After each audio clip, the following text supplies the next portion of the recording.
We're going in a minute. Our breakfast. Sorry, I thought you meant extending to this one. Yeah, it might be. So we're talking about this thing. I've been, you know, the bit of land of triangle bottom of the village green status, right? Yeah. There's a bit of no man's land there. Yeah. It's an oak tree. Some residents want to get improved. Yeah. The borough of Stoke doesn't do that. And what you need to do is put a sign up saying, get someone in and pay for it and do it, which kind of wasn't me. So I wanted to bring this up tomorrow. But it's come to light that this is the triangle, and it was an old road in 1948 from C32 down to Lane End. So the piece of land that the builders developed and everybody left and they developed it here was an old road. Well, that's where we are now. Yeah. So the question is, no one owns it. If it was an old road, I'll just give you the background because I'm going to bring this up and say, these people, they're dangerous others. I don't want to fail, but if you're in that area and you're arguing it's not ours, well, if it was a road, it's highway, yeah. Are we up, right? Good evening, everybody, and apologies for the delay. That's now been sorted, so we can go. There are no fire alarms scheduled for this evening. Therefore, if the fire alarm sounds, please evacuate the building immediately. Fire exit is located at the front door where you came in, and we will meet in the War Memorial car park. Please note this meeting is being webcast live on the internet, and it will also be published on YouTube afterwards. So that's that. Mobile phones, if everybody can turn their mobile phones off or to silent, and that includes me. Somewhere.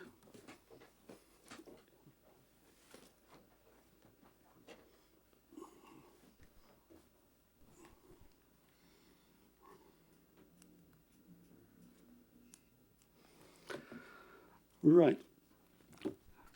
For the benefit of members of the public watching or participating in this meeting, I would like to explain who everyone is. My name is Councillor Nick Robinson and I'm chairman of this committee. To my right and left are councillors who will be making the decisions on the applications on this evening's agenda. To my immediate left and right are officers who will be presenting the applications and providing advice to the committee. Development Control Committee is a regulatory committee, not a political meeting. The committee will be considering the published papers, examining the evidence brought before us tonight, and will make decisions based on planning reasons. We are guided by national and local planning policy and guidance. At the appropriate time, I will invite speakers to contribute to the meeting in the order set out on the update paper. May I ask all speakers, including visiting members, to speak clearly and keep to the points made on the application on material reasons only. No further dialogue between members of the committee and speakers will be permitted once questioning has finished. All speakers will be reminded of their permitted speaking time and will be advised when they have 1 minute remaining. May I ask all committee members to avoid repetition and keep any comments on each planning item to a maximum of 4 minutes.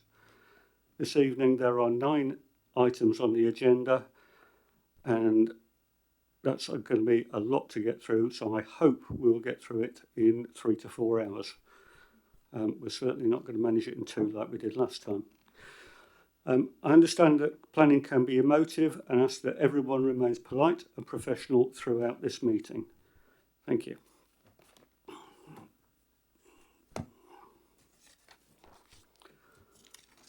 Item 1 on the agenda, apologies for absence and substitutions. I have got Councillor Mellor standing in for Councillor Ganesh. Are there any others? No? Good. Declarations of interest. Any declarations of interest? No. Thank you. Urgent matters. I have one very quick one. The only toilets available to us, unfortunately, are in the other building, the other side of the forecourt. So we will have a short break between items 3 and 4 to give everybody a chance to get over there and back. And item 5, minutes. Sorry, item 4. Minutes of the meeting held on the 8th of September 2021. Is everybody happy with them? Could I have a proposer? Councillor Harvey, and seconded by Councillor Leeks. Thank you. Applications for planning. Get rid of that. Item 1, land at Oakley Hall. And if we could have Mr. Adams to the speakers table. And if you could... I've only got a Mr. Adams down on the list here. I'm Parish Clerk. I'm Mrs. Bedford, and I'm just here in case there are any questions that Mr. Adams can't answer. Okay, thank you. So, all right then. Yeah. Okay, fine. If you can just sit there for a moment whilst the officer introduces the case. Thank you, Chairman. As indicated, this is an application for land at Oakley Hall, Oakley in Basingstoke. The application is for outline planning permission for the development of a continuing care retirement community of use class C2 of up to 150 units of accommodation, together with a range of community facilities that will all be provided on site. All matters are reserved, except for access into the site. If I take members' attention to the update paper, so firstly you'll see there is an update from the viewing panel, just setting out who attended and where the site was viewed. There is a very slight amendment to the application in which an additional plan which is provided within your update paper, setting out the complete access works. This includes works on the public highway to facilitate access to a bus service, the new footway along the existing driveway and access into the development site. By virtue of this additional plan or amended plan, the condition 1 has been updated. I have a very small verbal update in which I would draw members' attention to page 90 in relation to the level of public open space to be secured. As members will be aware, this is an outline application, therefore we do not know the final mix and number of units.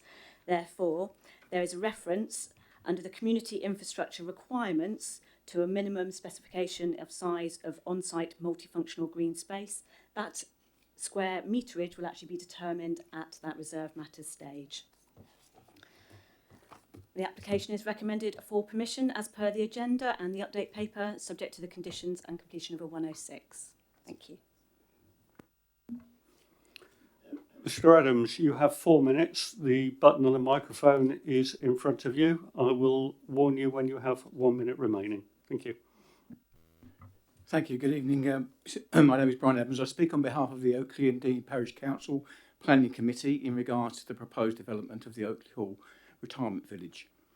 The Parish Council remains in favour of this development as it addresses a long-standing commitment to providing retirement homes for the Oakley and Dean community. Over the years, many people and families have moved into the area to enjoy the rural feel and village environment that offers a sense of belonging and community spirit.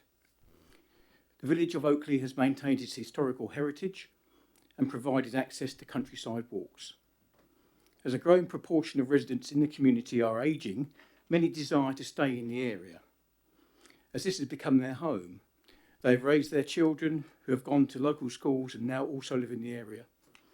In their retirement, it is a fact of life that older people with larger houses in the area, due to health reasons and care requirements, will need to downsize to properties that are more manageable with access to care provision. Due to the ongoing lack of bungalows and retirement accommodation, many retired people who need to downsize and consider imminent care are forced to consider moving to care homes or other areas outside the community. This indeed is sad for those who have built up their lives in Oakley and Dean Parish and can no longer stay there to enjoy their retirement years. Many of the older residents have contributed over the years to the growth of the area through attending local churches, developing clubs and societies, supporting sporting and social events and carrying out fundraising activities. Although the Parish Council has recognised the need for additional housing in the area, a balance must be maintained to accommodate new young families moving into the area, those who are already building their lives there, and those people who wish to remain in their retirement. In recent times, we've seen planning applications approved for 35 homes in Canterbury Gardens in Oakley, permission granted for a further 110 homes in the Station Road area, and other developments in the pipeline. In this respect, Oakley and Dean Parish have already made a significant contribution to the general housing requirements of the borough. We strongly believe that the addition of the Oakley Hall Retirement Village is an opportunity not to be missed, which will serve the needs of the ageing community in the parish for many years to come. Thank you. Thank you very much. Questions to Mr. Adams? I have not.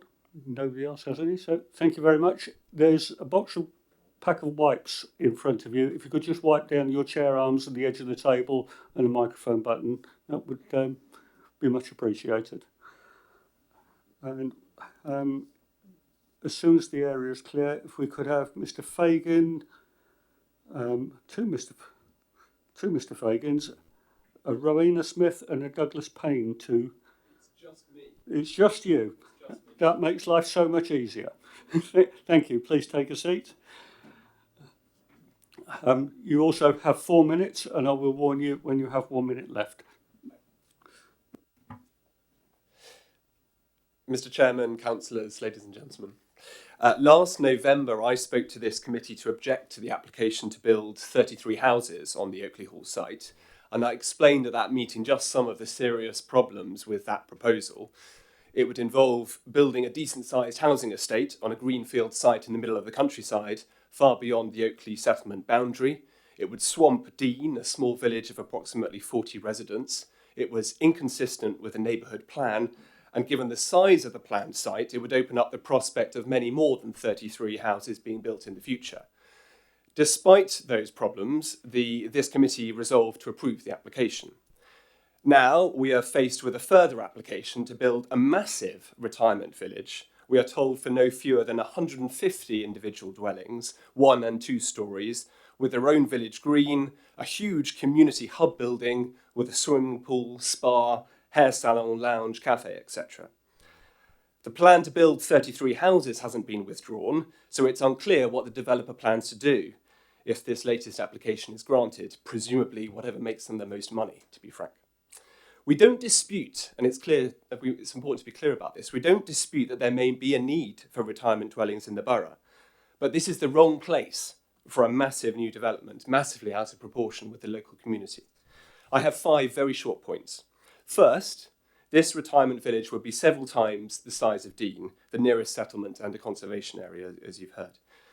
Second, the notion that it would have minimal impact on the landscape is just wrong, given the size of this development. And this can be seen just by glancing at the proposed site master plan, which is at the end of the report and has been flashed up on the screen. Third, there is none of the infrastructure needed to support a new retirement village. It will push local GP services beyond breaking point. How will residents travel to the doctors? It is far too far to walk. The bus service along the B3400 is very limited. You can't rely on all residents being able to drive. And indeed, if they did, it would have a very significant impact on traffic on the B3400, which is already dangerously busy. Fourth, some on this committee might think a retirement village on this site will fulfil a local need, and I understand that. But don't underestimate the costs of these retirement dwellings. It's clear from the plans that these would be high-end luxury dwellings. Most people in Oakley or the borough simply wouldn't be able to afford them. Fifth, the neighbourhood plan only allocated 30 dwellings to the Oakley Hall site.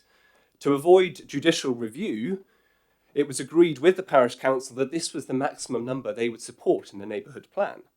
This application seeks permission for 5 times that number, plus the huge community hub building. What is the point of the neighbourhood plan process if time and again it is just ignored? You have 1 minute. I should be clear, we are not saying that having residential houses on this site would be preferable.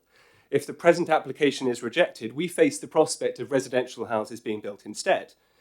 That application was for 33 houses, which would be bad enough, but as I said at the beginning, there's the prospect of many more houses being built there in the future. The simple answer, I suggest, is that no development at all should be allowed on this site. Although last November the committee resolved to approve the earlier application for 33 houses, no formal decision has yet been issued, and that's confirmed in the planning officer's report, which notes that the earlier application is pending determination. What I say should happen is that the committee should reverse its decision to approve the earlier application. No formal decision has been issued. The present application should also be rejected for all the reasons I've outlined. This is the committee's final chance to stop what would be a disastrous development which should never have got to this stage. Thank you. Thank you. Thank you. If you could turn your microphone off, please. Questions? Councillor Harvey. Thank you, Chair. Just the one. You say we. Who is we?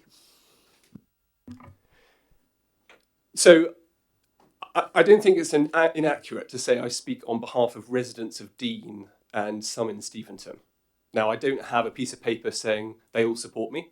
What I do know is that when we had a petition at the neighbourhood plan stage, we had an overwhelming majority of residents in Dean in particular opposing it. I can't remember the exact numbers. Out of 20 houses in Dean, we had 18 of them saying we oppose this idea. Thank you. You can turn your microphone off. Any more questions for the speaker? No? Thank you very much. If you could wipe the table down and your chair arms. And if we could have David Murray Cox to the speaker's table, please.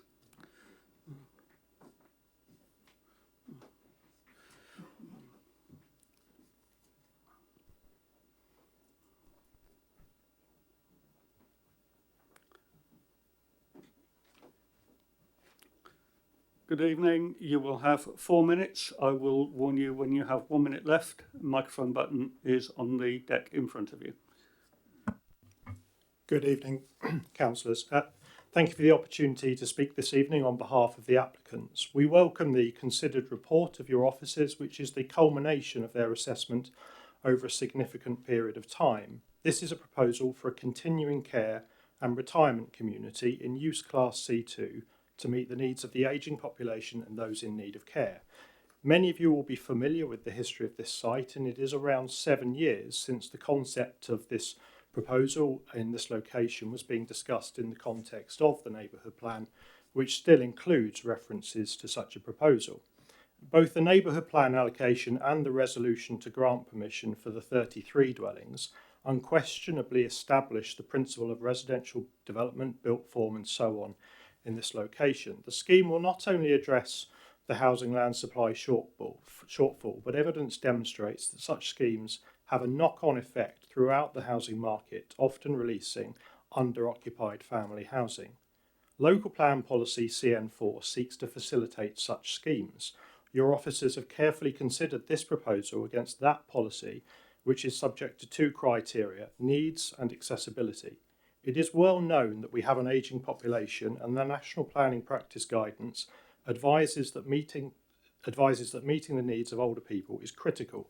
That is not only a need which is present nationally, but in Basingstoke and Dean, the population aged over 65 has grown at a faster rate than the South East or of England, and the trend is of a rapidly ageing population. There is a similar picture in relation to the need for specialist accommodation, and it is a sad but inevitable fact that as the ageing population grows, so does the number of people in need of care. The supply of sites in the area to meet those needs is nowhere near the levels to properly serve that group of the community. This is not just about a place to live, but a place to receive care as those needs change. Irrespective of the housing land supply position, the fact is that very few of the sites in those figures will meet the need of this group. On accessibility, the proposal includes a considerable level of communal facilities and a comprehensive travel plan. But the fundamental point is that those measures, coupled with the interaction with the nursing home and the existing hotel, mean that this location and proposal is fairly unique as a proposition in this sector. This is a proposal which is deliberately aimed with care in mind due to its design and its location adjacent to the award-winning Oak Lodge nursing home. The entire concept is to allow people to age in place and for their needs to diversify whilst maintaining their independence. But as their needs change, the accommodation and the proximity of the nursing home allow the family unit to remain together. You have 1 minute. Thank you. We welcome the conclusion that this proposal is in accordance with the criterion policy CN4. This site is allocated for housing, it has a resolution to grant permission, and the proposal delivers a form of development which is much needed and in short supply. The applicants look forward to engaging with your offices further to deliver a scheme which is truly high quality, and we therefore welcome the recommendation this evening. Thank you. Thank you. Questions for Mr. Murray Cox? Councillor Freeman. The previous speaker mentioned that a lot of these properties are going to be high-end luxury properties. Is that true, or are you planning to include more affordable housing sort of needs? Thank you. I should probably leave it to your offices to deal with the affordable housing policy. And I'm not entitled to speak for things like values and so on. The fact is that it has a range of properties. There's apartments, there's 1 and 2 bed accommodation units, there's some more traditional housing types, and there's probably some cottage types as well. So it does cater for a full range.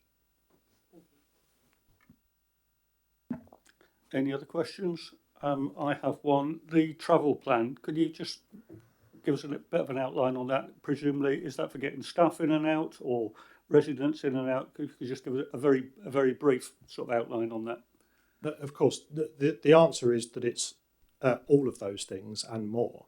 It's not only for the residents of the accommodation, but it's the staff as well. It's about encouraging sustainable modes, reducing car use. It could be about encouraging sustainable vehicles, but it also has the ability to relate to the nursing home and to the hotel as well. Thank you. See no more questions. Oh, Councillor Frost. Thank you, Chair. Just one question that has sprung to mind. Obviously, this is a large site, okay, and I'm assuming that there's going to be a lot of common land. How are you proposing to actually charge residents for that land? Are you, or for the maintenance charges? Are you looking to set up a separate company, or are you going to handle it through, the Oakley Hall, for example? I suspect the answer is a combination of those two. Like many other schemes, there would almost certainly be a management company. And we have to do that anyway, because in this scheme, because of the issues with the solent nitrates issues and so on, we have to manage the open space in a very particular way in perpetuity, and that has to be secured via the Section 106 agreement. I suspect, given the land ownership issues and its proximity, it would inevitably fall to be managed as a part of the Oakley Hall estate in an ongoing way. Thank you, Chair. Thank you. I see no more hands up. Thank you very much, Mr. Murray Cox. If you're already doing the wipe down, thank you. And as soon as available, could we have Councillor Taylor, please?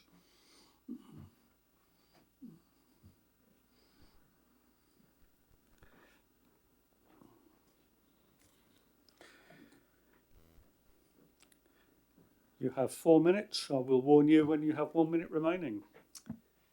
Thank you, Chair. I speak for myself and also Councillor Hannah Golding.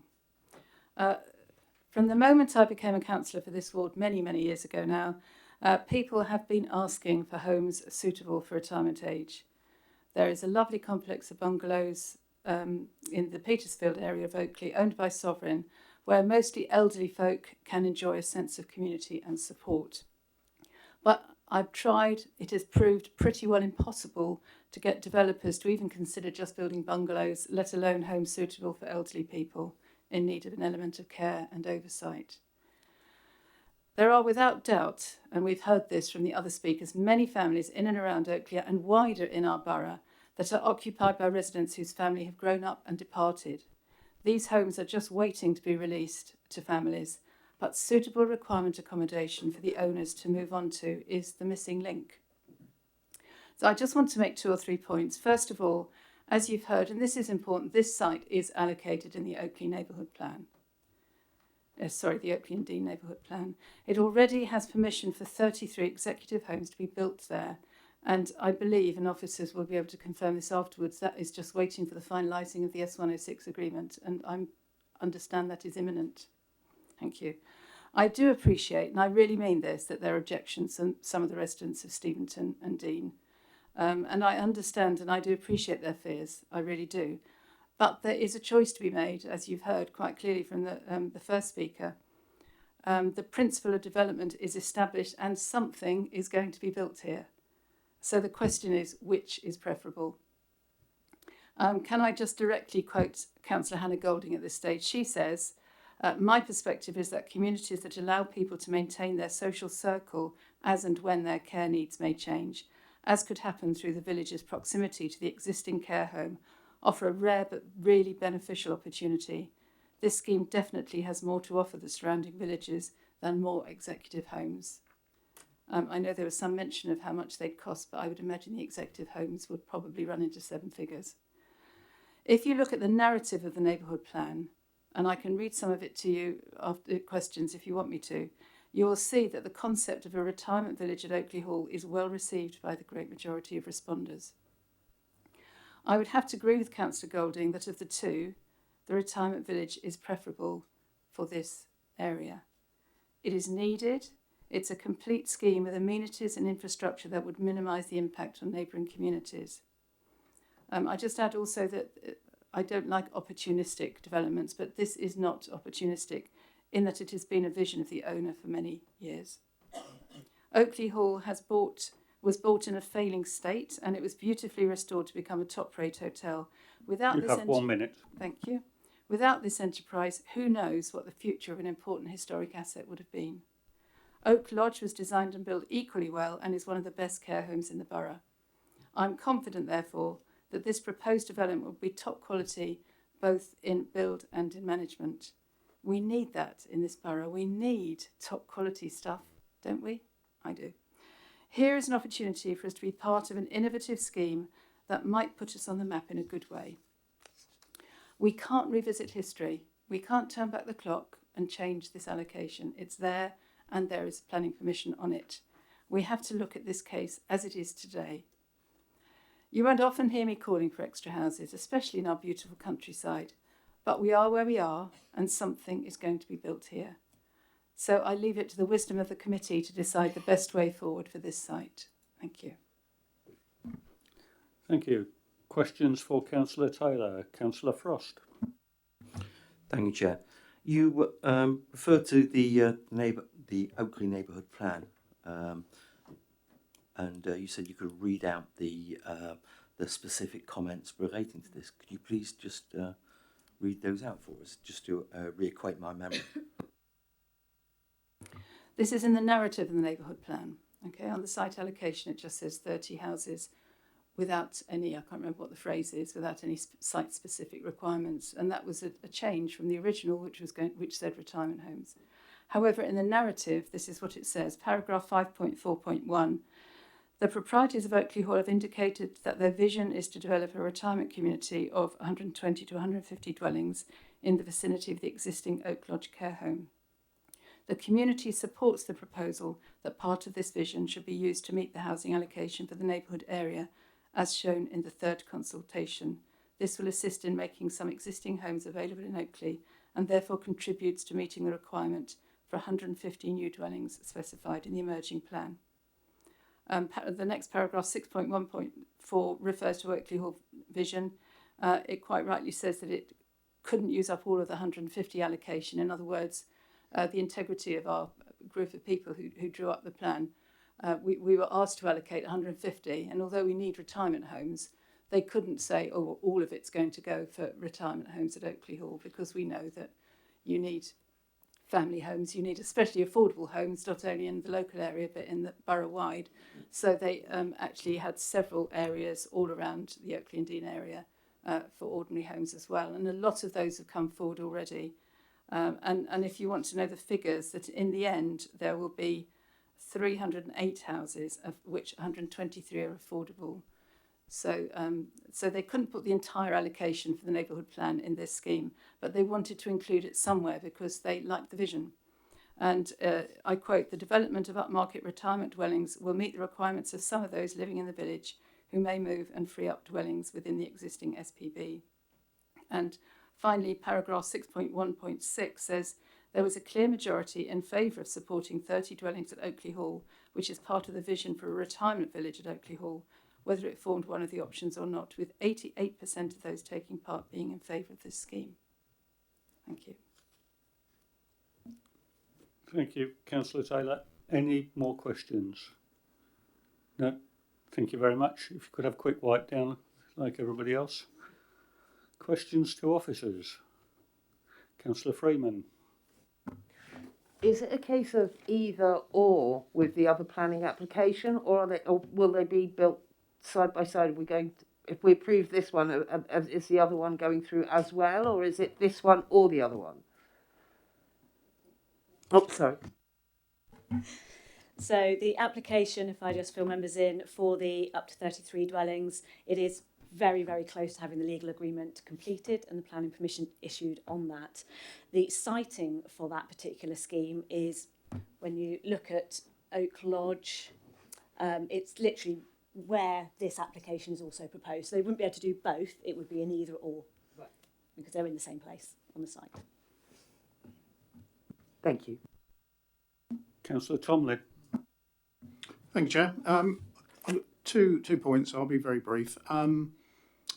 Reading that this is obviously an application for Class C2, the implication therefore is it is to stay as a retirement property use. Therefore, any change would have to be through separate planning. In that, are there any mechanisms to condition that some allocation is actually made for local residents? I'm just worried if it's sort of open market, we might find people potentially priced out or not possible to do that. That's the first question. Second one is a minor thing. I hope if I was retirement, I would make use of a kickabout area, but I do notice we ask on page 90 for a kickabout area specifically. Is that a typo or just part of our rules? Why would we need a kickabout area? Thank you. So in addressing the local requirement, our policy CN4 doesn't actually stipulate that there has to be a local need. I'm trying to think how to phrase it. The actual local people have to occupy those particular properties as we would in other types of residential accommodation. So this would be an open market scheme. In terms of the kickabout, that was actually raised as part of the consideration of the application with our Parks and Open Space officer, and actually our requirements for open space don't make that stipulation in age for kickabout space. So it could be used for very able retired residents on the site, or even their visitors. So you may have grandchildren and families also visiting. Councillor Harvey, followed by Councillor Frost. Thank you, Chair. Just picking up where Councillor Tomlin left off, would it be within the committee's powers of condition or informative, looking what of the condition, to stipulate a local first policy in the sense of that was what we would prefer, and then after a period of time it could revert to open market? Thank you, Councillor. In short, no, there's no policy position that would allow us to impose that sort of condition. Councillor Frost. Thank you, Chair. Just picking up further from Councillor Harvey's points. The facilities, that are going to be open to residents, is there the possibility of putting a condition in there that they should also be open for non-residents, so that residents of Dean and Steventon, whilst they object, to this going ahead, can then take advantage of the facilities, such as the shop and the bar and dining area? I mean, in terms of the facilities, yes, I mean, they would principally be first used for the residents of the site, but then, of course, those residents and staff, those residents would have visitors. So, of course, you wouldn't, obscure, those other people being able to use it. In terms of the local community, we haven't specifically prohibited local residents of Oakley in the area from actually using those facilities. So that would be part of that operation of the site in the long term. So yes, it could potentially be open for other parties to use.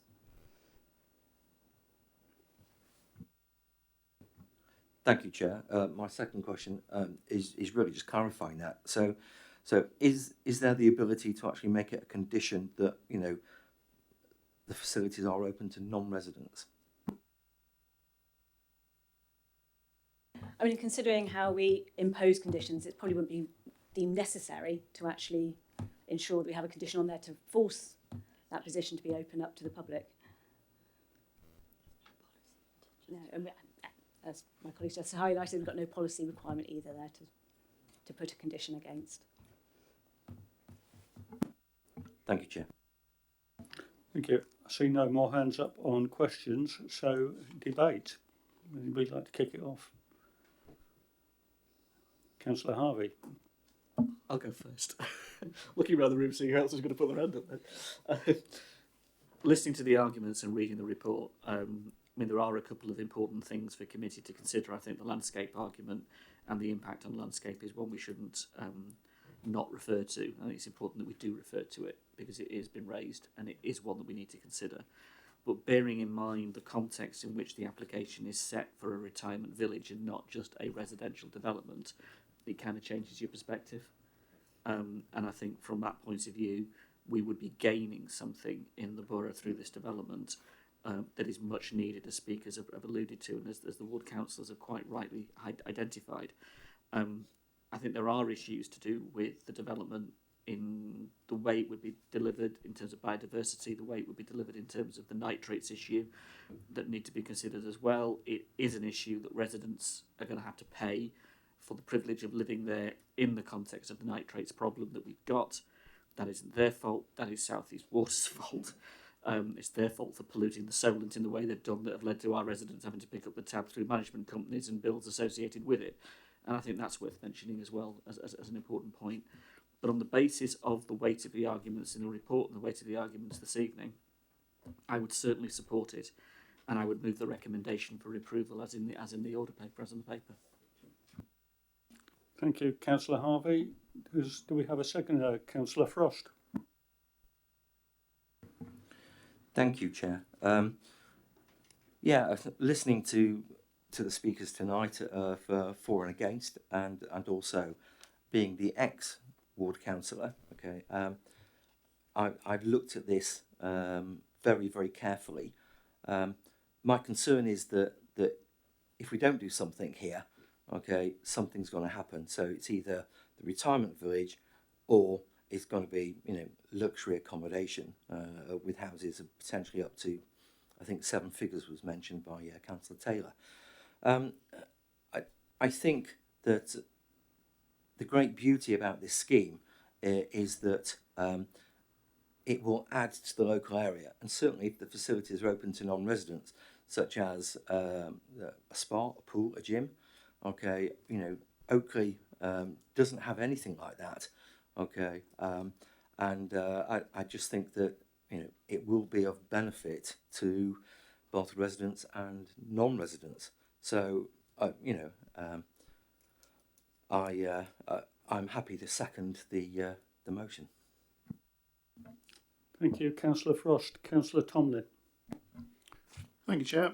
Yes, indeed, I support this as well. But one thing I would like to see, I know it's written in our conditions, is that the applicants take into account that this particular controlled development should actually possibly lead the way in eco housing and standards therein. It strikes me it's a glaring case for this to be something that should be really strongly considered. I know we have no condition that we can give, but we have the informative. But I think we should, in the reserved matters, have some fairly strong leading conversations. That's to officers. Thank you.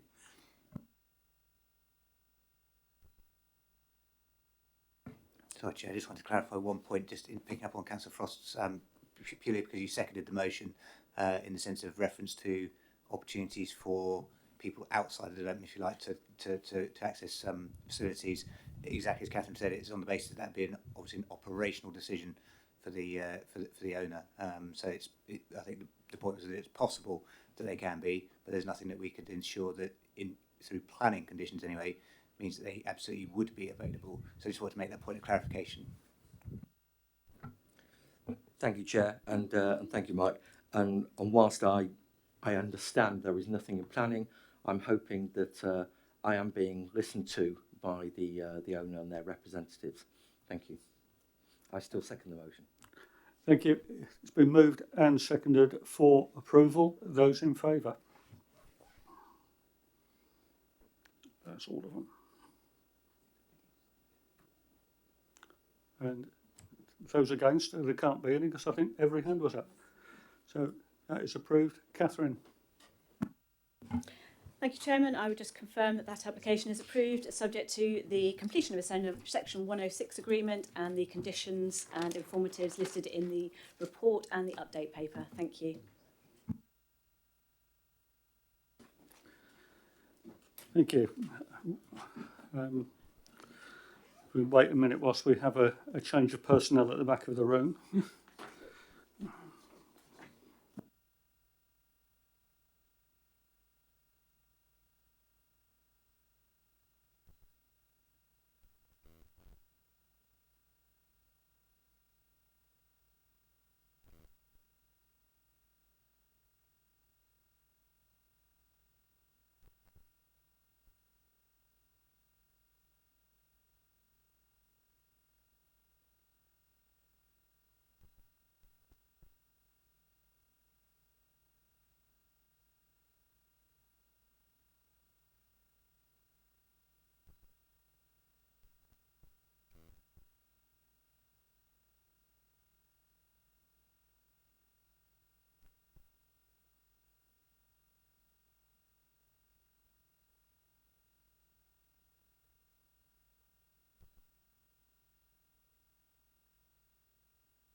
Thank you.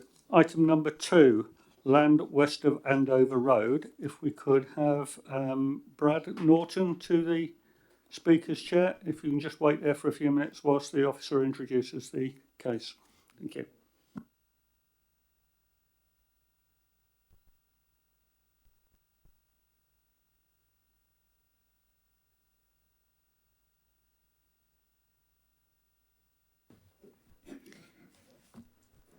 Thank you, Chair. This is item number 2 on page 111 of the main agenda report. The application is an outline application for the erection of 26 dwellings, including 40% affordable housing with associated public open space and landscaping, together with a means of access from the A343. The application is an outline with all matters reserved apart from the access. There is an update paper on this, setting out the viewing panel that took place on Friday last week, and an additional letter of representation that's been received.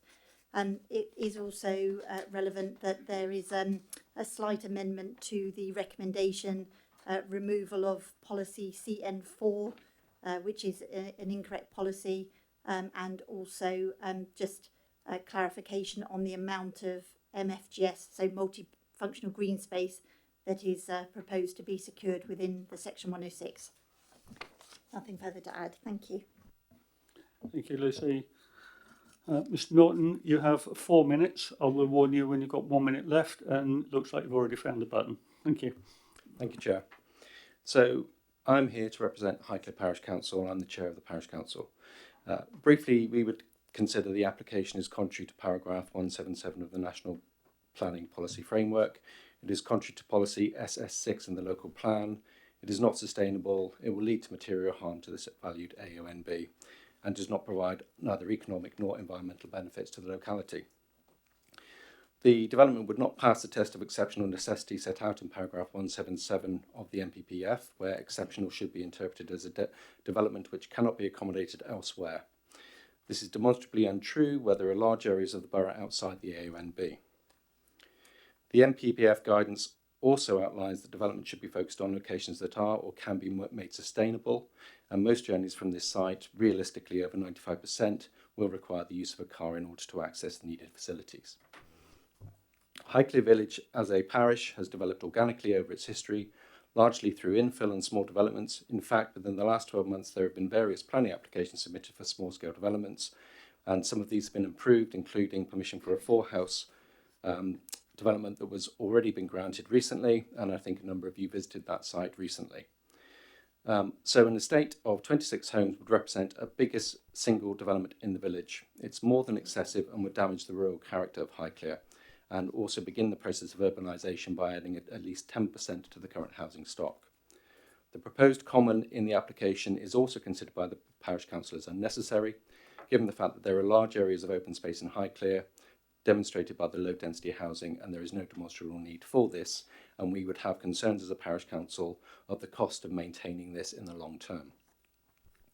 Just to highlight some other reasons that the planning officer has given for their approval, which I would disagree with. So point 1 states that this would not result in material harm to the landscape character and scenic beauty of the AONB. This is not accurate in my belief. The development would adversely impact on the AONB, and it would be for the same reasons as those articulated previously by the council, this council, when the previous 15 dwelling application was met with refusal. The revised NPPF also states that there should be no major development in an AONB, and that would be defined as 10 or more, and clearly this application is above that.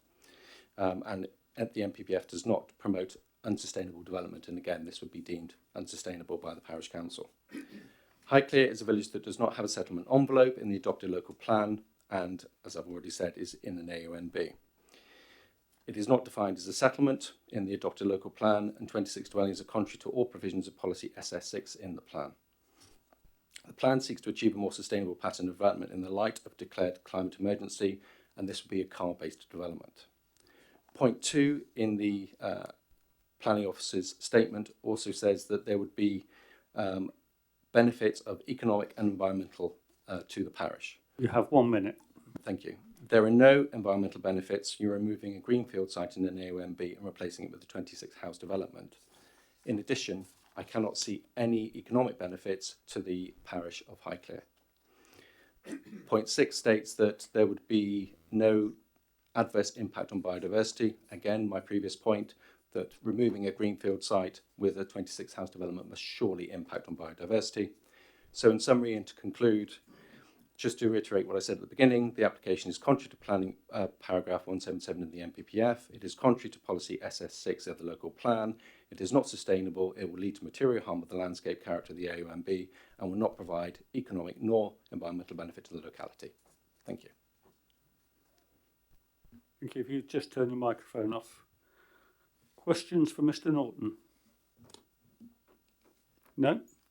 Thank you very much, Mr. Norton. If you can wipe the table down and the microphone button and the arms of your chair, be appreciated by the next speaker, who is Mr. Colin Wall.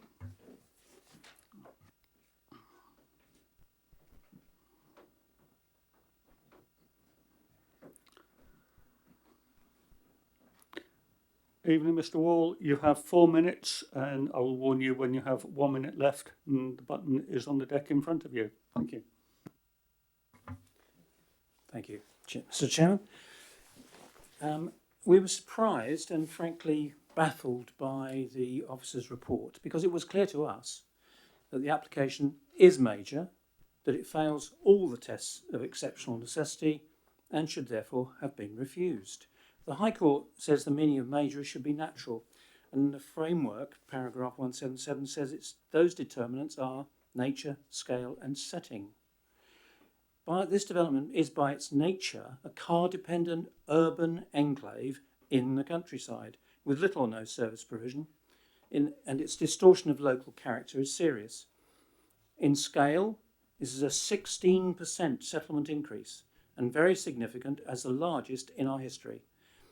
Framework 176 says development should be sensitively located in AONBs, but I think 230 objectors are telling you that's not the case. And your own landscape team says it will result in, quote, the loss of part of the rural setting within the AONB, and that the mitigation will, quote, not compensate for the loss of the green undeveloped gap that currently exists. These are very significant losses to this setting. So minor or major, but whichever view is taken. The Monkhill Court of Appeal judgment this January stated the protection expressed in 177 also extends to development that is not major. This report betrays no awareness of that ruling at all and has failed to address 177's three tests of exceptional necessity in need, scope and cost, which the application fails as follows. The national need for housing is acknowledged, but the local plan update, current, is suggesting that Highclere has 10 dwellings in total over 17 years.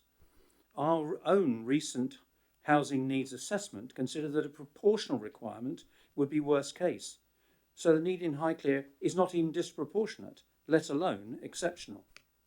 The scope for developing elsewhere is hardly exceptional if your 2020 Sheila report can show 23 opportunity sites in the borough, including 10 with no policy constraints. And if there is exceptional cost involved in development elsewhere, then one wonders why JPP themselves have just submitted an even larger application in Ashford Hill. So in the absence of any exceptional circumstances, the terms of 177 dictate refusal. Furthermore, the Monkhill ruling says that where 177 would result in refusal, the tilted balance should not be exercised. A permission here would be a signal that the Borough Council is not serious about protecting the AONB in accordance with the latest NPPF and its thrust towards even greater protection for the countryside. You have 1 minute. Let alone its statutory duty under Clause 85 of the Countryside and Rights of Way Act. In summary, we believe this application is major, that it fails all tests of exceptional necessity, the tilted balance should not be invoked, and the recommendation to approve therefore conflicts with the National Planning Policy Framework, the local plan, Clause 85 of the Countryside and Rights of Way Act, and court judgments. It should be, we believe, refused. Thank you, Mr. Chairman. Thank you. If you could turn your microphone off.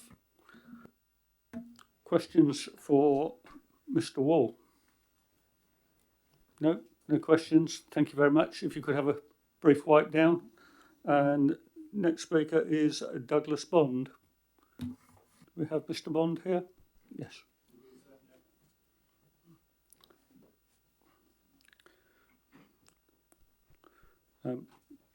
You have 4 minutes. I will warn you when you have 1 minute left. Thank you.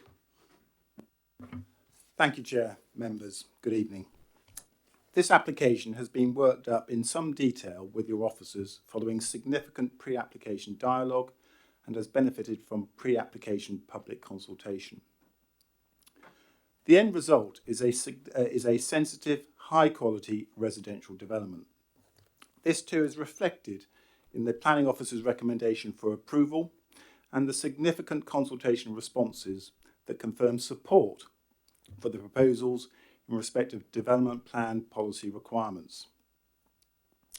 The proposal secures the delivery of much needed market homes, 40% policy compliant affordable housing, and a housing mix for both tenures that match identified needs. There are no highway objections to the proposals from the County Council. All highway capacity and design aspects of the scheme have been found to be acceptable. The layout ensures that the private amenities of neighbouring properties that lie on 3 sides of the site are protected. The application scheme delivers quantifiable net gains for biodiversity of 92% in relation to habitats and 17% in relation to linear habitats, both of which significantly exceed the 10% requirement in the Future Environment Bill. The high quality scheme is also a very sensitive one that ensures the established pattern of development in the area is very much respected. In this regard, the site is contained to the north, south and east by comparable areas of residential development that characterise this part of the AONB, and that's clear from the image on your screen before you. The sensitive and significant setback of development away from the largely retained mature hedge along the Andover Road, the visual green gaps through the development, in particular the east-west gap that divides the scheme into two, and the larger retained natural green public open space ensures that the proposal will not result in material harm to the landscape character and scenic beauty of Highclere and the wider AONB. The visual containment of the site and the development within it will remain. Accordingly, your officers confirm that the proposal will not cause material harm in terms of visual impact or to the landscape character of Highclere and will not conflict with the aims of protecting the special qualities of the AONB. In these terms, the proposal is consistent with local plan and NPPF policy on development within the AONB. This too is reinforced by the North Wessex Downs AONB housing position statement and the AONB management plan that confirm that new house building within the AONB on the edges of villages can be supported. Moreover, on sites well related to existing development, a situation that arises here. Your officers have received confirmation from... You have 1 minute. Thank you, sir. Your officers have received confirmation that the provision and maintenance of the open space will be in perpetuity and will not be at the expense of the local community or local residents. The parameter plan before you and the proposed Section 106 agreement will secure this area, ensuring the proposed residential development cannot extend into these protected parts of the site. To conclude, the proposal will give rise to significant benefits, which not only includes contributing towards the Council's housing land supply, meeting affordable housing needs, supporting businesses, services and facilities with increased local expenditure, but also creating a high quality development with minimal landscape impacts. The proposal is therefore a very sensitive one, with acceptable degrees of impact, with many significant benefits. It complies with all relevant development plan policies and the officer recommendation is commended to you. Thank you very much. Thank you. Questions for Mr Bond? Councillor Mellor. Thank you, Chair. In your piece, you just mentioned that you'd gone out to consultation.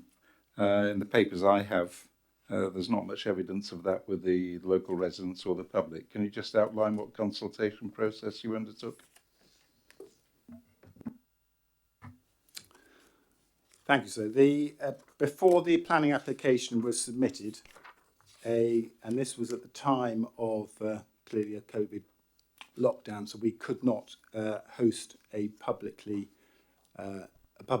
participation event. There was a substantial leaflet drop highlighting the details and nature of the proposal, and that also asked a number of questions of the residents, and all of that has been documented in what's called a statement of community involvement, which was submitted with the planning application. And you may have noticed within the committee report, which is on page 137, there is your officers' one acknowledgement of that exercise and also the extent of that exercise in terms of who was consulted as part of that pre-application public consultation exercise. I hope that helps. Yeah, sorry, in the community involvement, I did read this. It wasn't clear as to who had responded to the consultation. That was what I was trying to point out. It was the local residents that chose to respond. It was focused, entirely on the local community, for obvious reasons. Councillor Frost. Thank you, Chair. Just one thing that did really stick out to me was the amount of multifunction green space, 1,833.6 square metres, including a kickabout area. You alluded at the back end of your statement that this was not going to be paid for by the I'm assuming by the village. So therefore, that would be the 26 houses, okay, or at the cost of the 26 houses that have been built on this.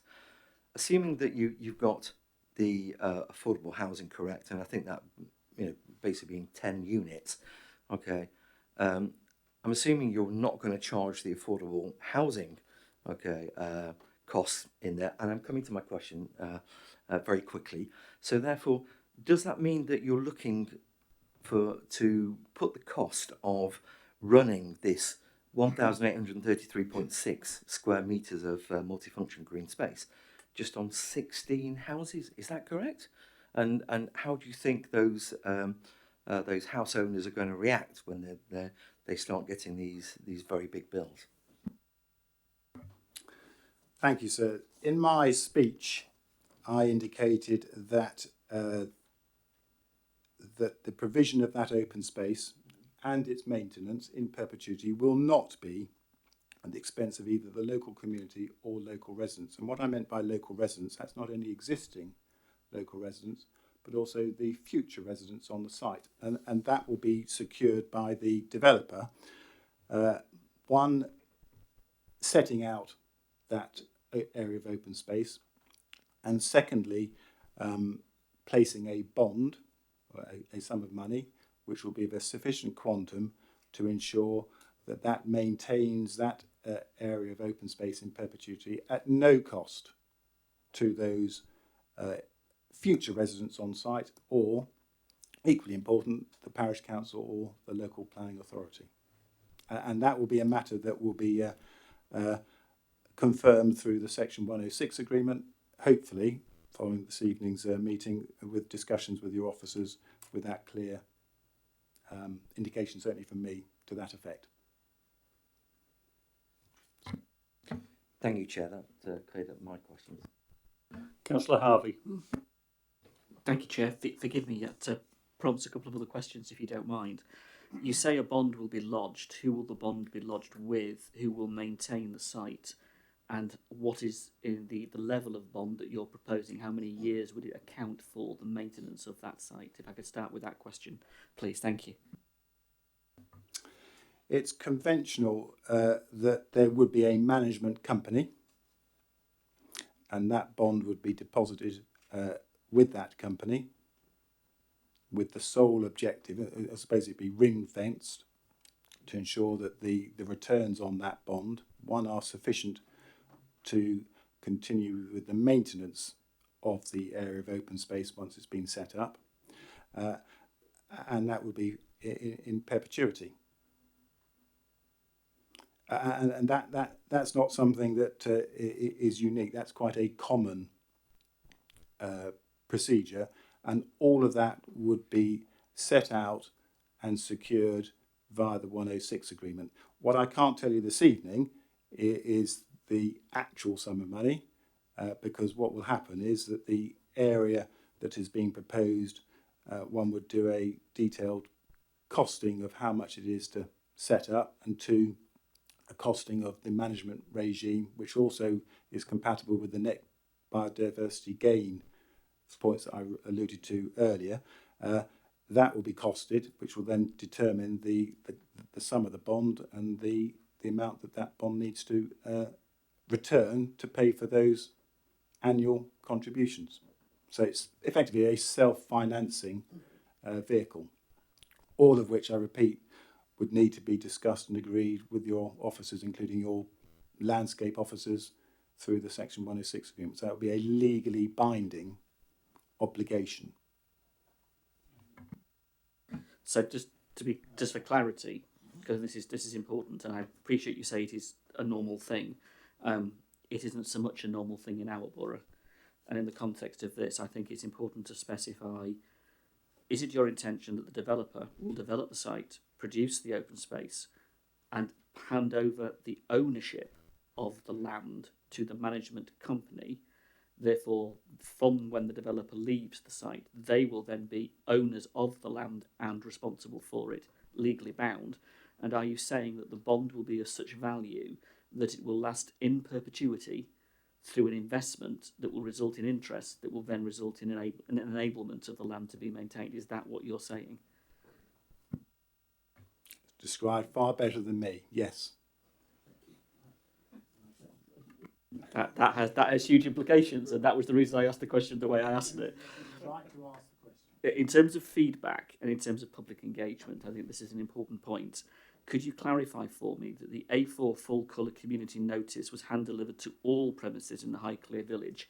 Did it have a feedback mechanism on the leaflet such that residents could offer feedback, or was it reliant on directing them solely to the website, and then through the website you got feedback? And do you have information on what feedback you actually received in terms of those comments or those members of the public who supported and those members who raised concerns with you as part of the feedback that you received?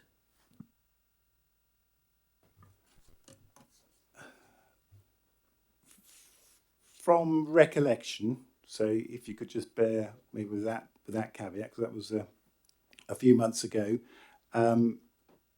there was certainly reference to a website and your ability to fill in a questionnaire, and that wasn't just a yes no and a box for commentary.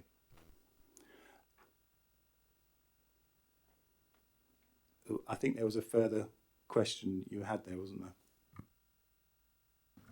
So, in terms of the leaflet that was put through people's doors, it was solely referenceable to a website. It wasn't that the leaflet itself enabled residents to give you feedback. They had to go to the website to give you feedback. And in the feedback, what did you get as the substantive response? My understanding or recollection was it was via the website. And secondly, in terms of the feedback, there was an element of support in terms of need, but it is also fair to say that clearly there was some evidence of concern. I'm not going to deny that. Thank you. Any more questions for Mr. Bond? No? Thank you. If you could have a quick wipe down as you leave. Thank you, sir, yeah.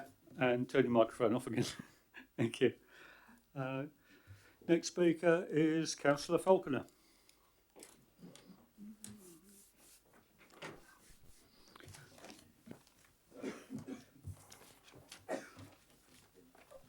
Brilliant. Thank you.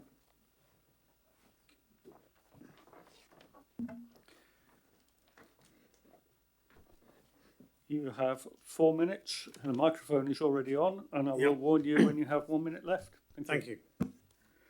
Yes, on Friday we had a site visit, but on reflection we looked at the wrong site.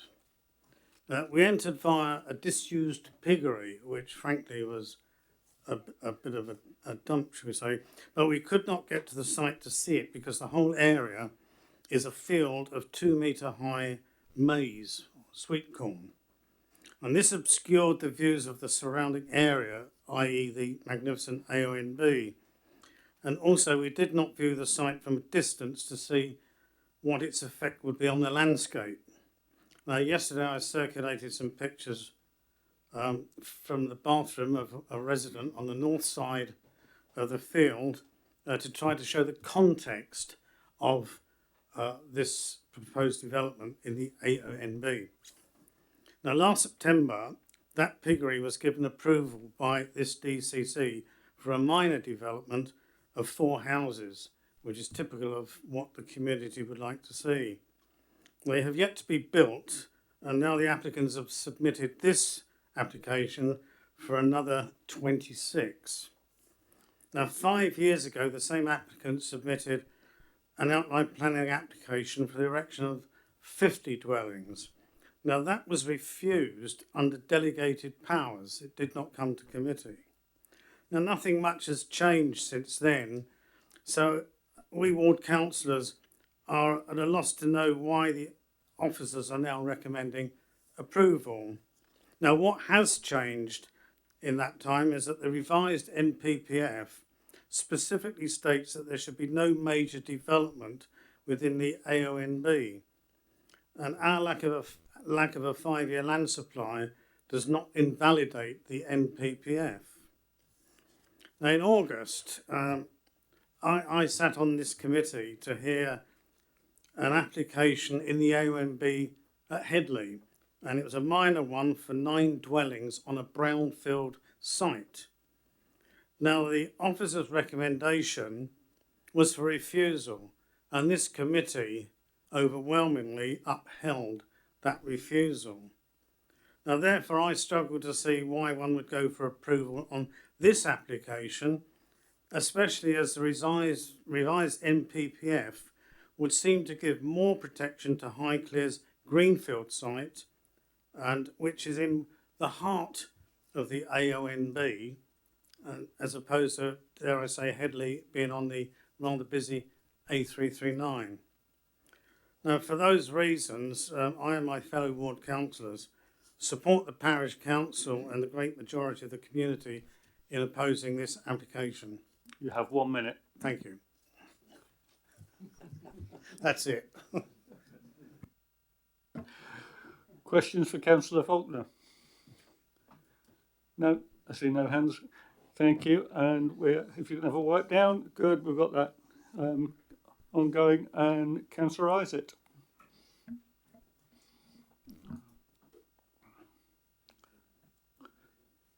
And you two will have 4 minutes. I will warn you when you have 1 minute left.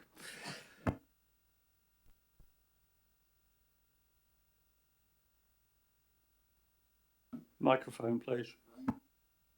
Yes, let's get the hang of it. Good evening, Chairman and councillors.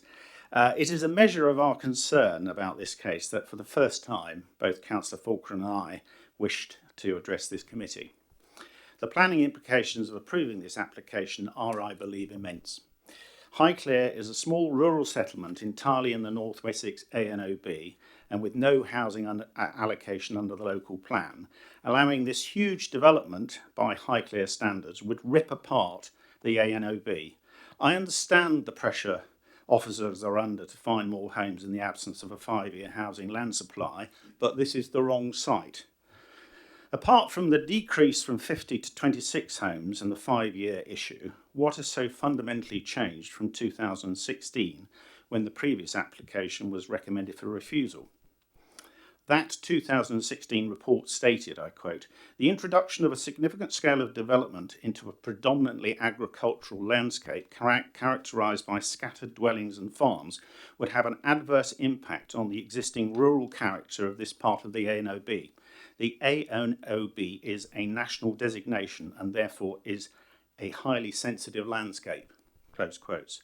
Today's report confirms that, quote, "Section 85 of the Countryside and Rights of Way Act places a duty on relevant authorities to have regard to the purposes of conserving and enhancing the natural beauty of an ANOB. Paragraph 176 of the NPPF requires great weight to be given to those matters in decision making, and paragraph 177 advises that when considering applications for development within national parks, the Broads, and areas of outstanding natural beauty, note the grouping there of the national parks, the Broads, and the ANOB, permission should be refused for major development other than in exceptional circumstances and where it can be demonstrated that the development is in the public interest.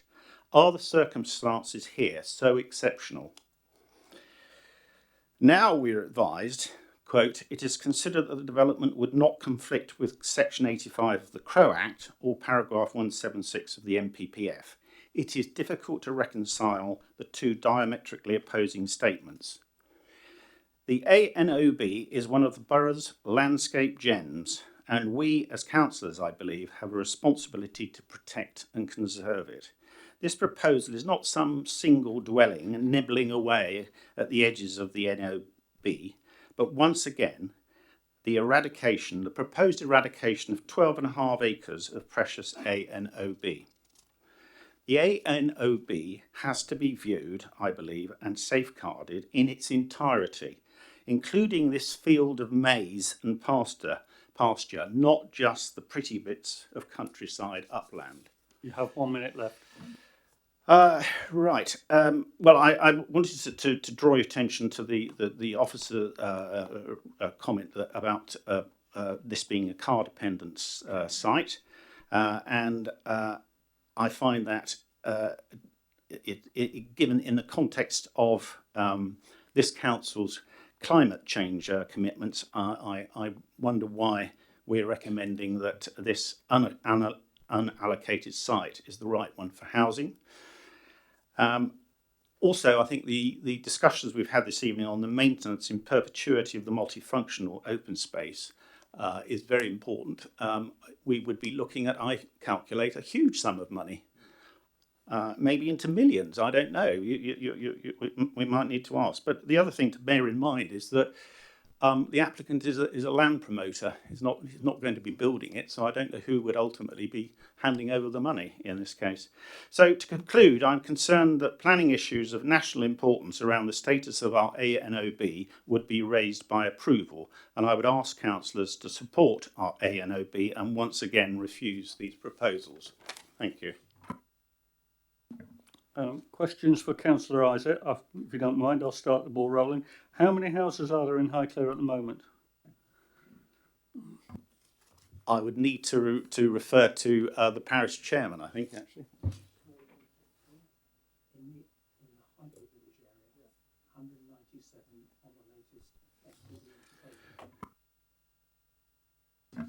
Yeah, 197 is the figure I heard. Yeah. Thank you. Any other questions for Councillor Isaac? Councillor Harvey, could you turn the microphone off? John, did I hear you right say that, as I understand it, the applicant is a land promoter and not the developer of the site? I believe that's correct. They're obviously here tonight to confirm that, but I don't believe they're house builders but promoters. Any more questions for Councillor Isaac? I see no hands. Thank you very much. If you can have a quick wipe down before you leave. Right. Questions to officers. Councillor Howard Sorrell. I'm hoping you can. I'm hoping you can offer a little bit of clarity. We heard from Mr. Bond, or possibly more appropriately, Agent Bond.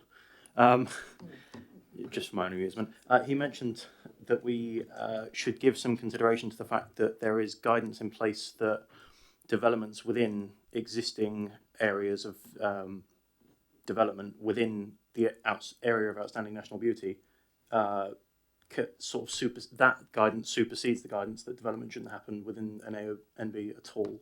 So can you offer any clarity around that, if that makes sense? Yes, so within the main agenda report, we've gone through quite a lot of detail to try and explain the various viewpoints, because as in anything with planning, there are a variety of viewpoints, and so I've gone on from page 123 to 127 sets out the sort of principle of development. There are conflicting appeal decisions, there are differing conclusions, there are High Court decisions. So yes, it is one where there will always be a different opinion on housing within the AONB. In this instance, so what first consideration was, whilst in planning terms it is major development because of the number of dwellings, in relation to the MPPF, the decision maker has the ability to check whether it is major in terms of its impact on the landscape, the setting, that sort of thing. So that is what this report tries to seek clarity on, and has gone through the impacts, and it was considered that whilst in numbers of dwellings it would be major in relation to the impact on the AONB, it is not major development, and therefore you can go on beyond paragraph 11D and look at the sort of wider both harm and benefits of the proposal. And so that's what the report intended to do. Does that answer? I'm not sure I've now answered your question. No, you have. I was mainly hoping that we could get that on the record so that the objectors who have brought up the various legislation around the AONB developments get a more clear answer, essentially. So thank you for that. Councillor Tomlin. Thank you, Chair. Well, it's an officer comment really on a comment that Councillor Faulkner brought up. This is the MPPF and the AONB versus the weighting given to the 5-year land supply. Could you just clarify exactly where we are on that, please? Thank you. Yes, so again, I'll refer you to the principle of development section of the report. It did take quite a while to sort of go through each section of the MPPF that was relevant, and then in relation to our policy, and it is you set out in detail which bits are or aren't relevant, and that then sort of decides whether you can move on and consider the principle of development rather than stopping and saying, right, it's major development and therefore recommended for refusal. When looking at this site in this particular location, not all development in the A1B is acceptable, but looking at this site and its relationship with surrounding properties, it was considered that whilst it is 26 dwellings, and I do appreciate that, you would then consider further parts of the MPPF where you do then look at the sort of planning balance.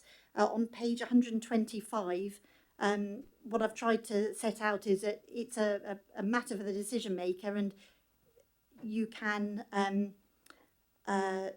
sort of move on because we don't consider it can result in material harm to the setting of the A1B, even with this housing there.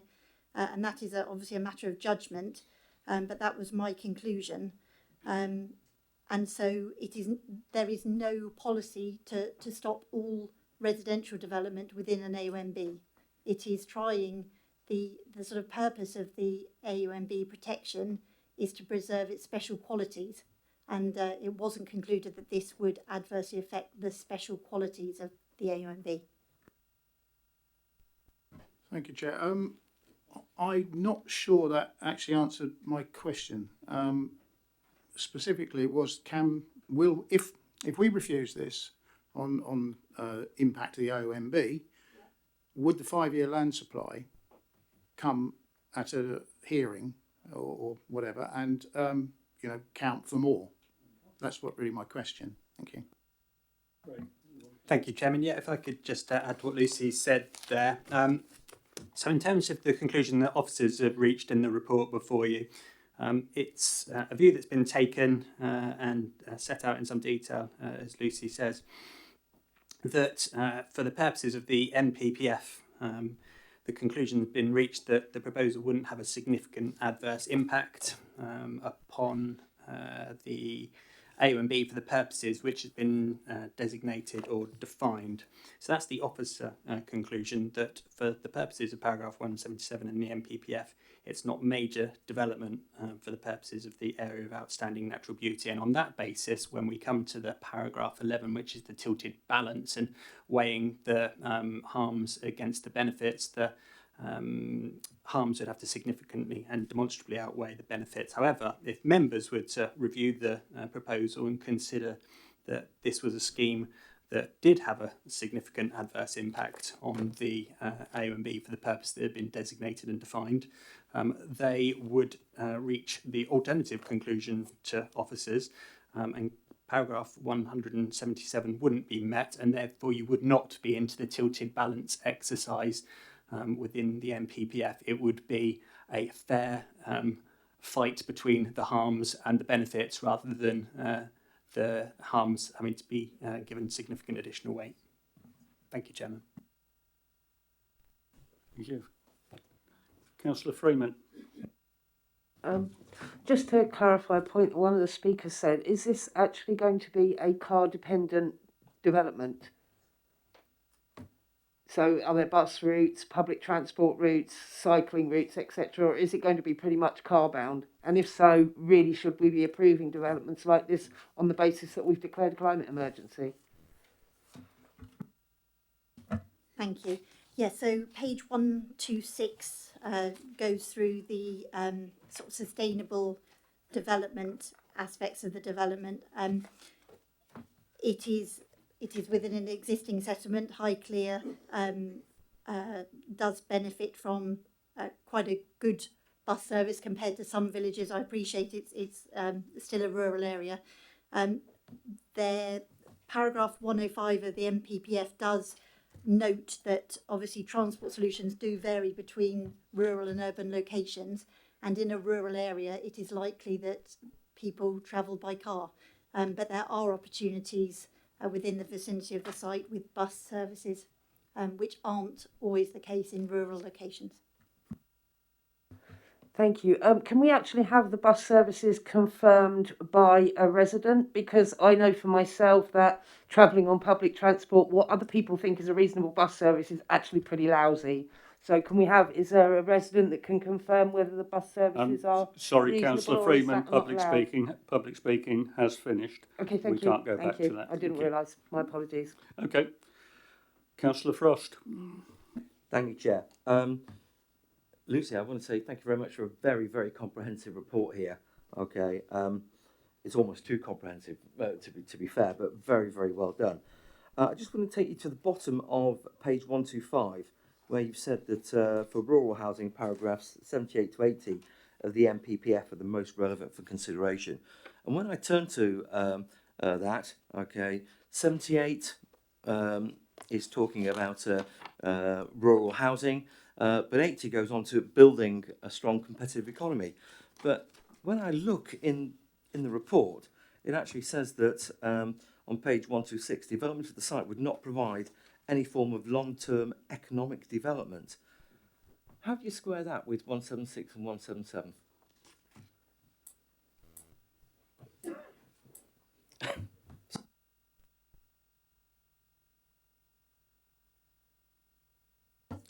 Certainly.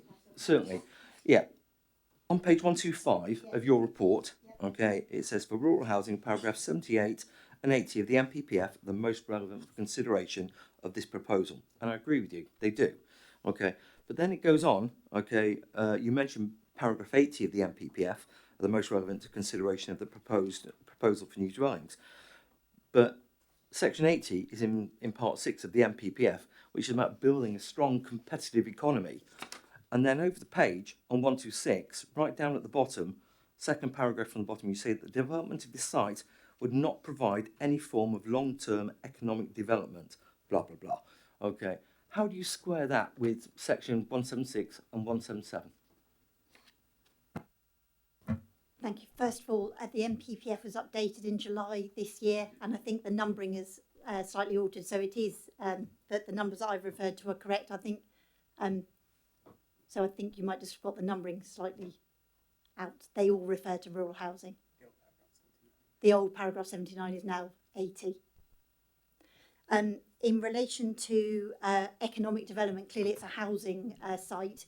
So in terms of economic benefits, it is not as though they are proposing a shopping centre or a business unit. So the economic benefits are the same as any other housing area where, you get additional people shopping in the local area, the benefits of builders coming in, well, benefits or disbenefits, whichever side you're looking on. But the economy is improved in the vicinity of the site with local employment opportunities during construction, but it isn't a site where you will get long-term economic benefits in relation to employment opportunities, for example. Thank you. I understand that obviously the MPPF was sent through, and obviously I have requested a paper copy update, okay, which is still yet to come through, okay. But how do you square that, okay, with the fact that you're building, and giving a very small economic benefit in an area of outstanding national beauty?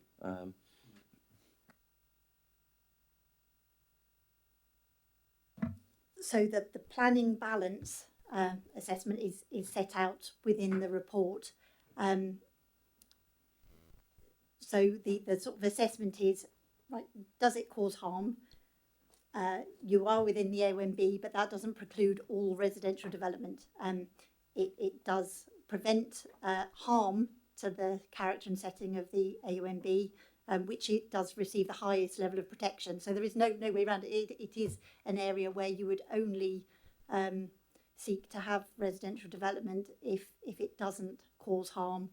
And my conclusion is that it doesn't cause significant harm to the character and setting of the AONB. But we're weighing that up against the other benefits, sustainability or whatever, that then is considered within the remainder of the report, where yes, it is in a rural location, people will rely on vehicles as they do, as many other people who live in rural areas do, but it does have a bus service which is much more than some other rural areas. But there are always balances to be made, and so this report seeks to sort of come down and reach a conclusion. But clearly, you may have alternative views to my recommendation.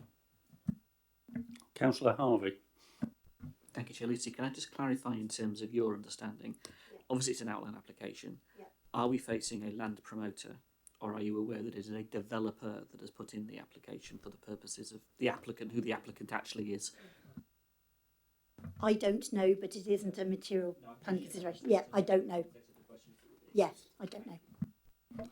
Okay, I've got a question.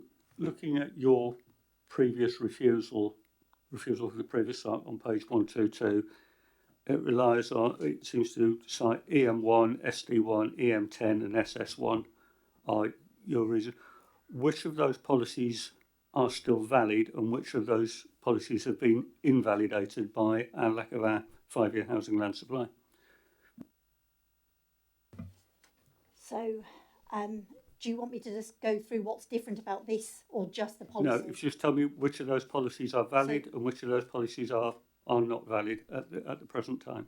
So, in terms of housing land supply, it's SS1 and SS6.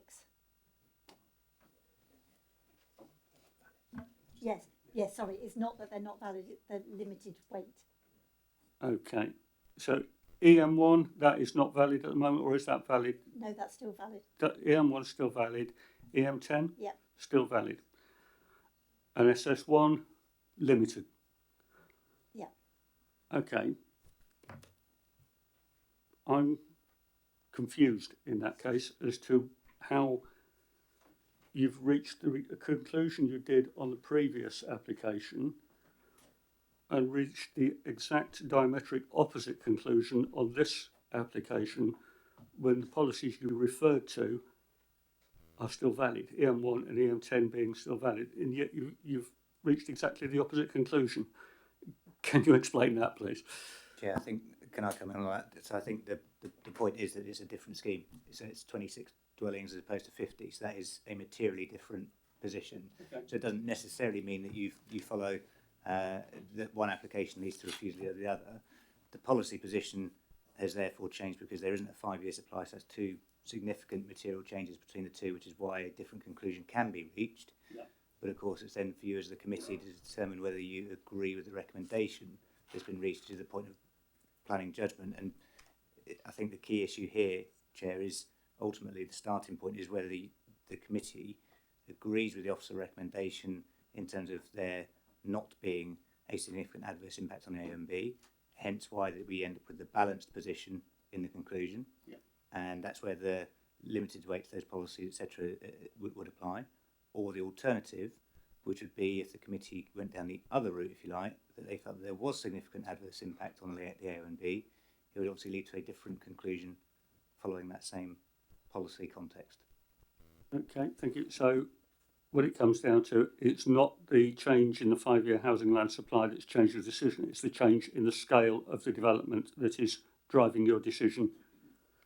Yeah, it's okay. That's where I wanted both. To get to. Yes. Okay, thank you. Can I just refer you back to the previous scheme, Jenny, the refuse scheme, just to give you an idea. So if you look at that photo, development is within the northern and eastern part of the site, the residential development.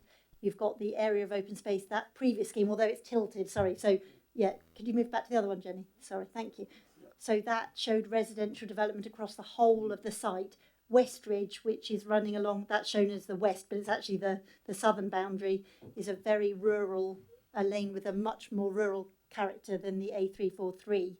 And that did not fit with the pattern of development in Highclere. And that was clearly a different proposal to that which is before you today. Any more questions for officers? Councillor Freeman. More of an observation, really. Just looking through, on page 119, there is a public... Councillor Freeman, observations come in debate, not in questions. If we could... Fair enough. Apologies. We need to keep a clear division between the two. So I saw no hands up. So debate. We'll probably start with Councillor Freeman. Your point. Okay, fine. I will start on page 119 around the public consultations. It says here minimal public transport exists, and I'd rather take the views of a resident with regards to bus services. So yeah, I'm not convinced that this is actually a suitable application. I think it will be. It's in an area of natural beauty. It will be pretty much car bound. There are very limited public transport. And I really don't think we should be approving this scheme, given the fact that it is car bound. We've declared a climate emergency. We're supposed to be supporting sustainable development. And although I am pleased to see that they're meeting the 40% affordable housing target, I still don't think it's appropriate for an area of outstanding natural beauty to be approving this many homes. Thank you, Councillor Freeman. Just for clarity, are you moving for refusal? If that makes yes, I shall move for refusal on the grounds that I don't believe it won't adversely affect the area of outstanding natural beauty. I think it will have an adverse effect there, and I believe upon the grounds of the climate emergency, we should not be encouraging developments that have no sustainable transport links. Thank you, Councillor Harvey. I'll second the motion in a refusal on the basis that I feel the landscape impact, as defined and as debated in the report, gives a view that there is material harm to the area of outstanding natural beauty. And I think the argument is made that a 13% increase on the settlement total is a significant impact on Highclere, a significant impact on that area. I think the arguments around the failure to meet SS6 are important. I think the integrity of the AONB is compromised by the scale set up, the application as it is presented.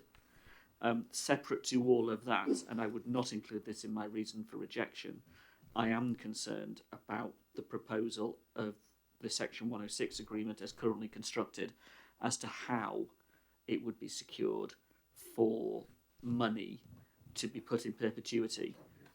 It's a separate issue entirely, and I think that's an area that needs to be explored out with this committee. It's not relevant, I get the point, it's not relevant here, but it needs to be explored because clearly that's been stated for the community benefits that are part of the application. So our security as a committee in agreeing to something on the grounds that we're getting community benefit is then put into question by the answers we've had this evening. But I would go solely, personally, on the landscape issues relating to the AONB. Thank you.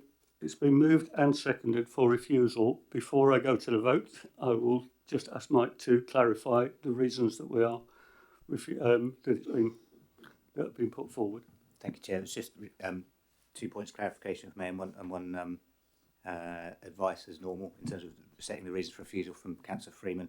I understand entirely the principal reasons in relation to the impact on the AONB and therefore effectively the committee is considering it is major development because of its significant adverse impacts on the AONB and the conclusions that brings in terms of supporting a refusal reason.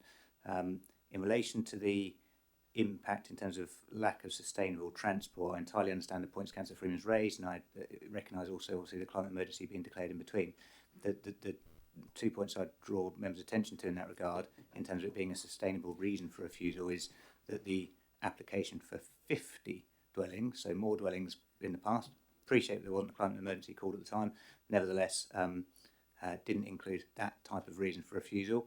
So I think that would be an extremely challenging point to bring forward an appeal. Equally, there are paragraphs in the NPPF which obviously support rural housing of types, and I think rural housing of any type is likely to have that sort of characteristic, particularly when you take into account the sustainability points in terms of access to facilities. So that's my only comment on that second reason for refusal, and whether the committee want to consider that point. The only other point to raise would be in the event that this application is refused, we would normally obviously include a reason for refusal in relation to absence of a Section 106, and that would be included in the motion, Chair. And in doing so, if we could seek the committee's confirmation that in the event that the application was appealed and the Section 106 was then subsequently signed, that reason for refusal would fall away. I'm content with that. Councillor Freeman, you Yeah, content with that too? I'm more than happy to bow to the sort of experience of officers. I'm not entirely sure, but yeah, if you believe that if we just go with the first reason, that makes sense to me. I'm fine with that. Yeah, first reason is EM1. Am I right? Chair, the first reason is in relation to the impact on the AONB and it being significant adverse impacts and it therefore failing the local plan, MPPF, etc. in that regard. And the second reason would then be the absence of a Section 106, but not including the reason put forward in terms of lack of sustainable transport, etc. And the AONB management plan being referenced. Thank you. It's been moved. Councillor Frost, quick one, please. It is very quick. I would like to see, with your permission, Councillor Freeman, something mentioned in the motion, okay, for refusal about Section 177 of the MPPF. Okay, in fact, there is a significant, okay, thank you. Absolutely, just to confirm, so that is the basis of the refusal, Councillor. So it's this committee's consideration that it fails that effectively because it is significant adverse impact and therefore major development in that regard. Thank you. It's been moved and seconded for refusal. Those in favour of refusal? I think that's them all. Yeah, it's unanimous. Lucy, please confirm. I can confirm that application has been refused for the impact on the AONB as major development contrary to Section 177 of the MPPF, EM1, EM10 and the North Wessex Downs Management Plan. Thank you. Oh, sorry, and the Section 10, absence of a Section 106 agreement. However, should that Section 106 agreement be signed or agreed prior to any appeal or during the appeal, that reason for refusal will fall away.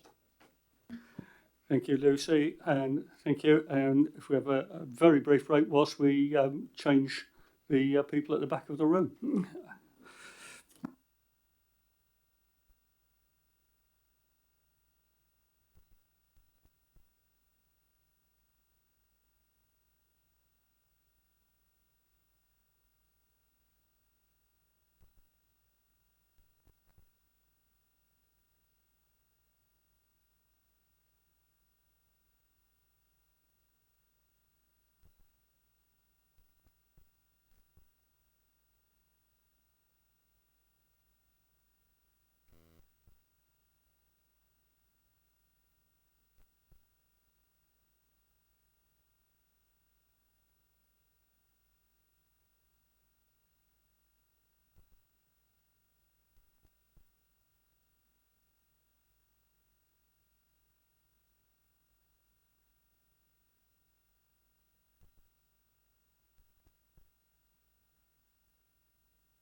Right, good evening everybody. Item number 3, which is land at Minchin's Lane, Bramley.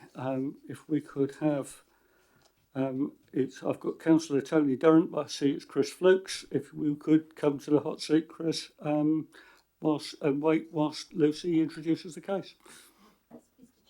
Oh, whilst Greg introduces the case. Thank you, Greg. Thanks, Chairman. This is an application for the installation of a battery storage facility with associated works at Minchin's Lane in Bramley. I can draw members' attention to the update paper. Provides details of a viewing panel that was held on Friday the 1st of October. Provides a correction to the officer's report where the fencing is stated as being proposed to be 2.4 metres in height, as referenced within the planning statement. but the fence is actually proposed, as shown on the plans, to be 3 metres in height, so that is a correction. And there is also an amended condition 14, in respect of lighting, which, in addition to requiring details of any additional lighting that might be proposed, requires that the lighting that is part of the application for the battery storage area that is only to be used for emergencies is only used for emergencies, and that the client compound lighting shall only be operated by passive infrared sensors. Thank you, Chairman. Nothing further to add. Thank you.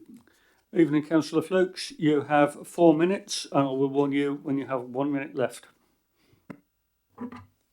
Yeah, thank you. I'm going to quote most of mine from the Bramley Neighbour Development Plan.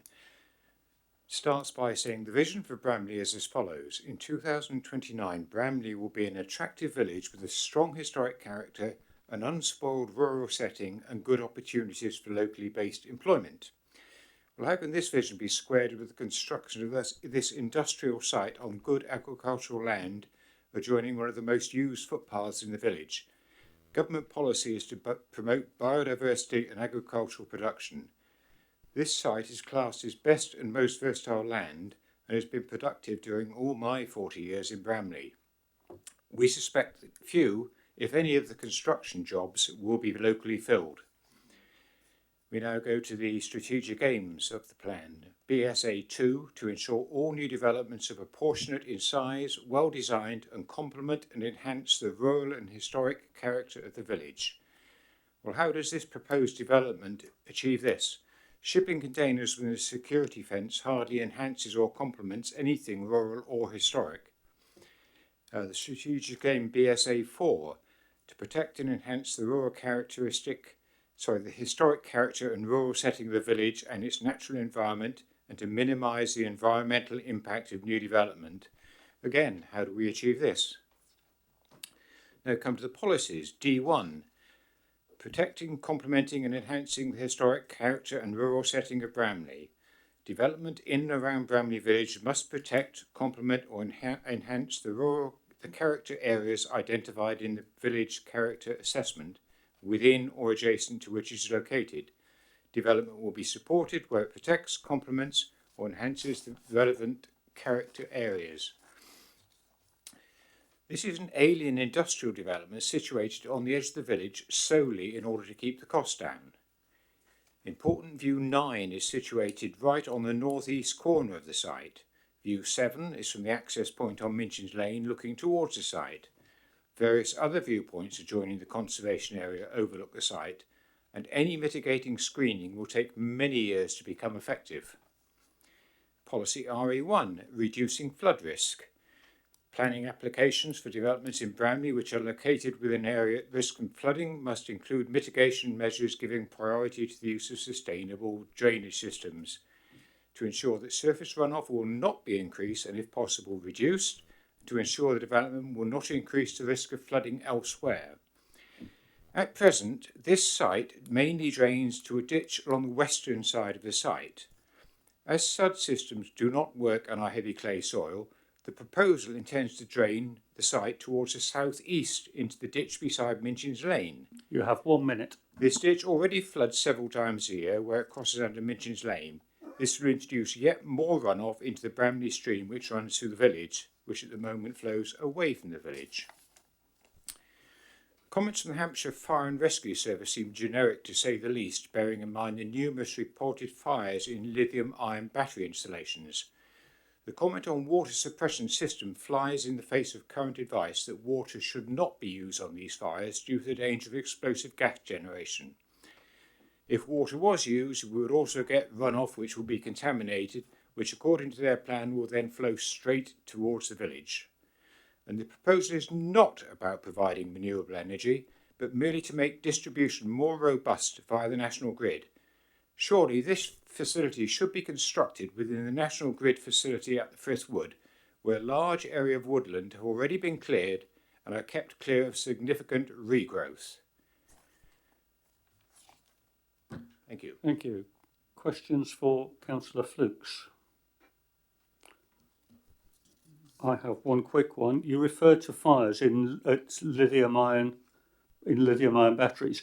Are you aware, is this a lithium-ion battery facility or is it some other sort of facility? Well, I'm not an expert, but I believe it's a lithium-ion battery storage, and most of them are. Thank you. Any more questions? Thank you, Councillor Flukes. Yeah, you're already doing the white down. Next speaker is Rob Riding.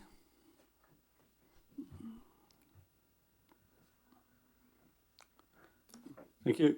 You have 4 minutes. I will warn you when you've got 1 minute left, and the button's on the deck. Thank you.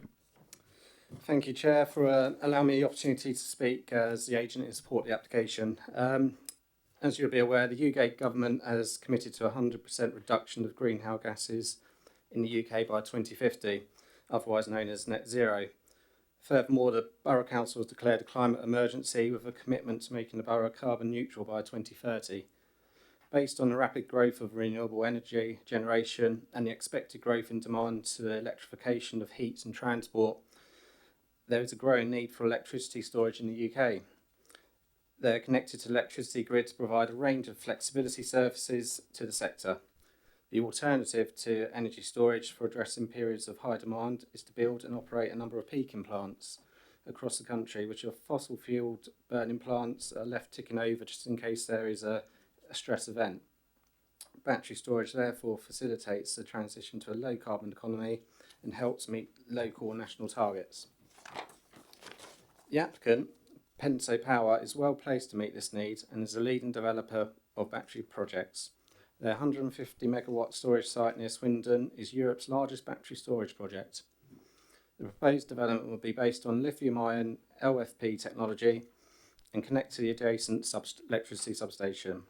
It is a well-developed and safe technology with only one fire-related incident involving this battery technology globally over the past 15 years. The battery storage units will meet the latest standards to mitigate the risk of fire. An integrated fire suppression system will further mitigate the risk.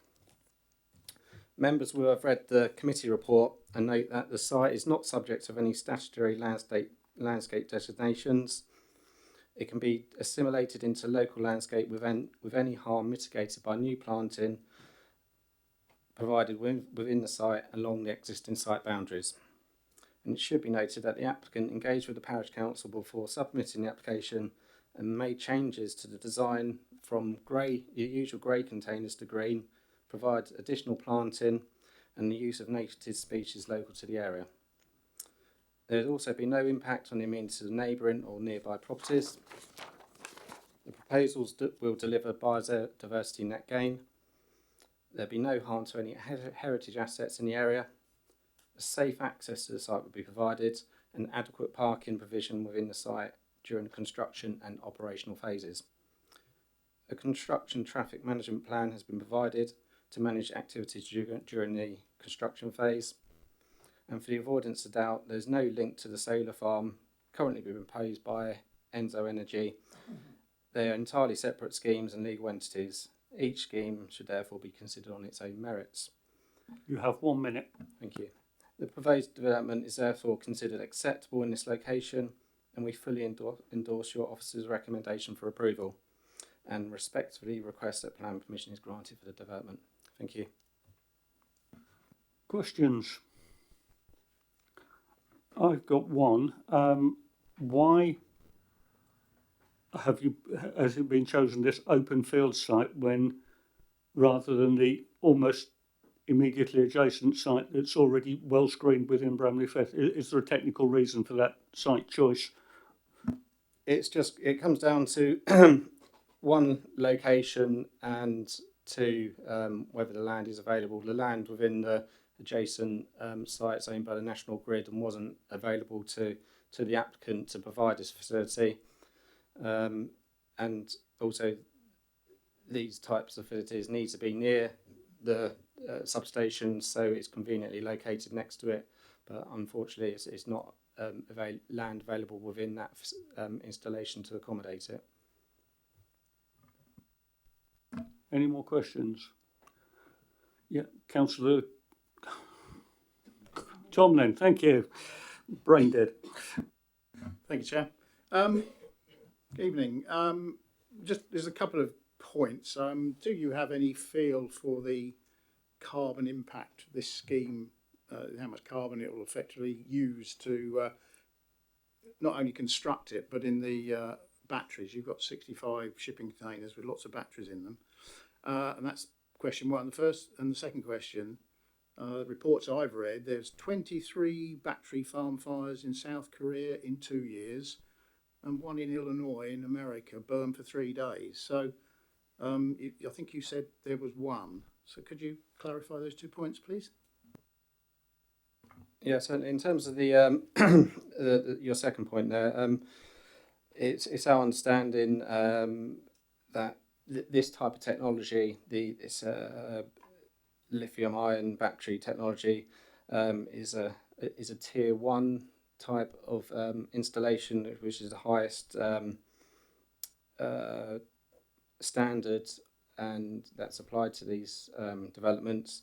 And of those tier 1 developments, there's only been one incident, which was in China, and the others were a lower tier installation. So this is going to be a higher one. So in terms of the the risk of fire is minimal, and that's been shown by a number of incidents globally. In terms of your first point, I can't quantify that, unfortunately, but it's part of there's a growing need for these type of developments as part of the electricity system, increase of renewable energy that's being generated, being deployed. It means that there's going to be a need for an increase in battery storage facilities to provide flexibility within the system. Councillor Court. Chair, thank you. 2 questions. Looking at the plan of this, we're looking at a substantial grid transformer, and looking at the size of it and how you're going to move this and get it onto the site, and whether it's going to come down Minchin's Lane, bearing in mind it's probably, 75 tonnes? How would that happen?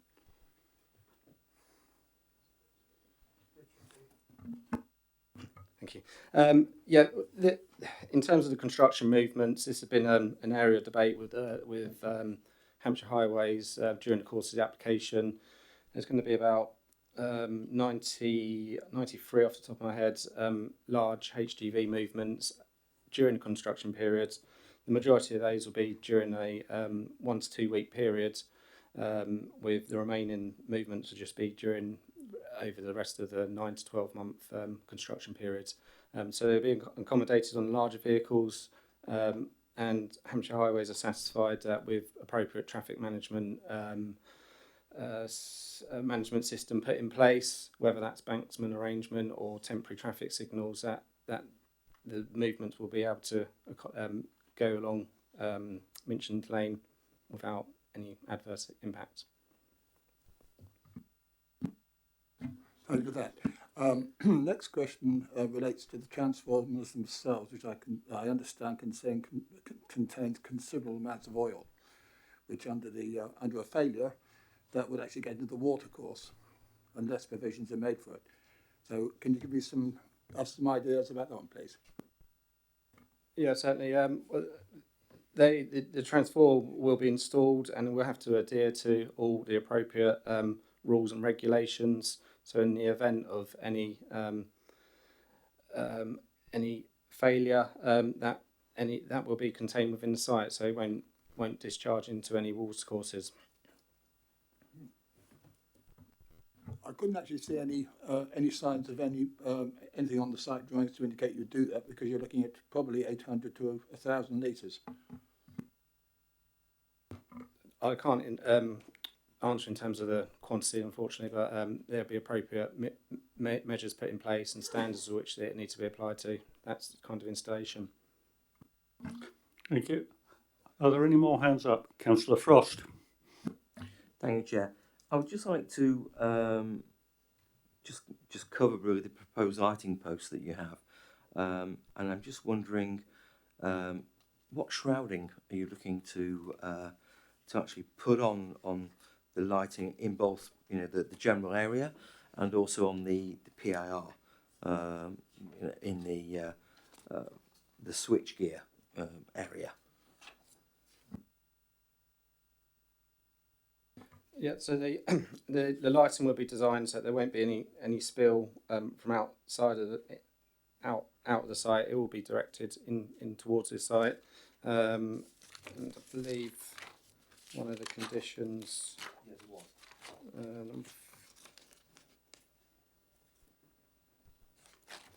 Yes, so condition number 14. So it'd have to apply with the lighting scheme. Have to comply with the Institution of Lighting Professionals guidance notes, which seeks to puts in place guidelines to ensure that it doesn't have any adverse impact on ecology, and also that by doing so, it wouldn't have any adverse impact on the neighbouring residents.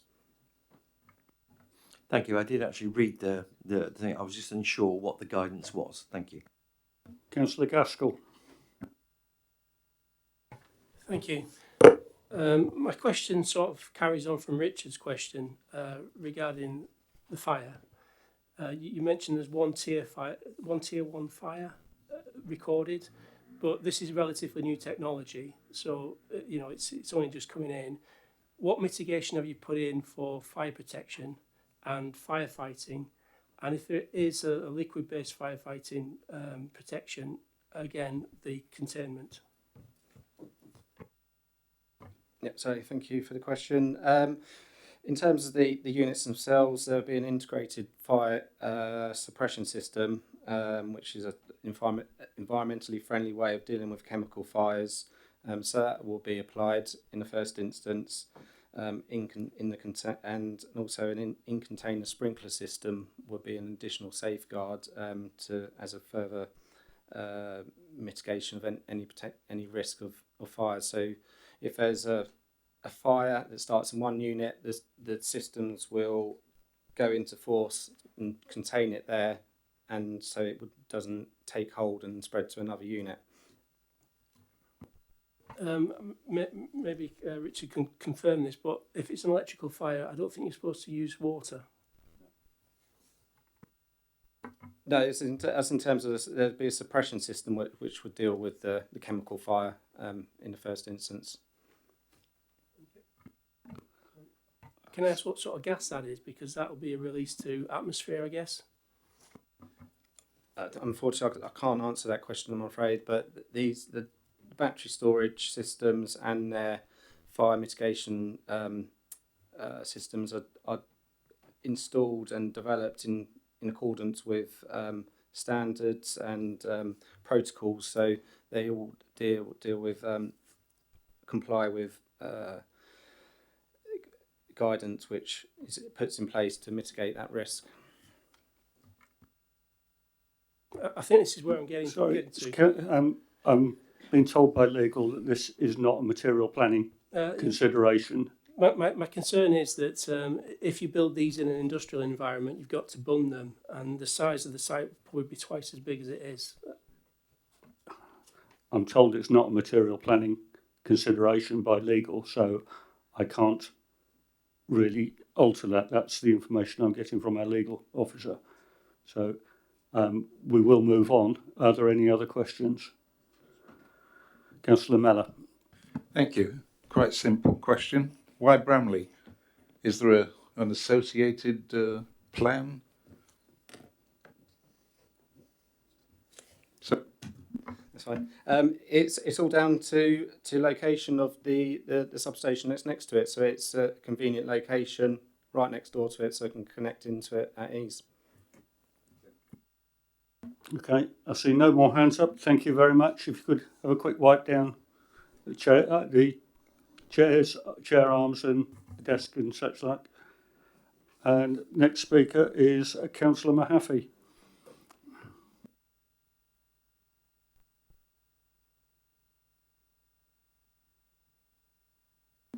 You have 4 minutes, and I will warn you when you have 1 minute left. Thank you, Chair. Good evening, members. Good evening, officers. I'd like to start by saying I fully support everything that has been said by Bramley Parish Council. However, I've got 3 points that I want to focus on. First one is I've gone on record at this committee many times to express my concern about the overdevelopment of Minchin's Lane. The lane is a quiet country lane which is part of a national cycle network, Route 23, and is heavily used by pedestrians to access the countryside. I'm afraid this proposal is further industrialisation of Minchin's Lane and represents yet more expansion of Bramley, which, as we all know, has suffered greatly from excessive and poorly considered development in recent years. We claim to be a council that promotes and is led by neighbourhood plans. I know for a fact that the overriding feeling in Bramley is that the huge amount of time, effort and resources that went into developing the neighbourhood plan has counted for nothing and has been completely ignored by this council. This is an industrial installation on a greenfield site in the countryside. It is on the edge of the village and directly opposite a newly built residential area of 200 homes. It is completely out of keeping with the nature of the village and will significantly impact upon the sense of place. There are 8 access points onto Minchin's Lane in the 300 metres between the junction with the street and the entrance to the proposed site, including a doctor's surgery and the access to Cliff Meadows playing field, which has play equipment and tennis courts. To send 40-foot lorries down this tiny road, to my mind, is ludicrous and will result in somebody getting hurt. Second point, I am actually an ex-lorry driver. I received a letter from Baroness Veer the other day inviting me to start driving again. And I simply don't believe it's possible to get a 40-foot lorry around the Minchin's Lanes junction without mounting the curb or swinging out onto the oncoming traffic on the streets. This is a point where traffic is accelerating away from the level crossing on a blind bend. The swept path analysis appears to have been taken directly from Google Earth and does not show the fact that the pathway sticks out at this junction. I sent everybody some photos earlier which I hope demonstrate my point. At this point, the curb is lowered for pram and wheelchair access and is a main pedestrian route to the doctor's surgery.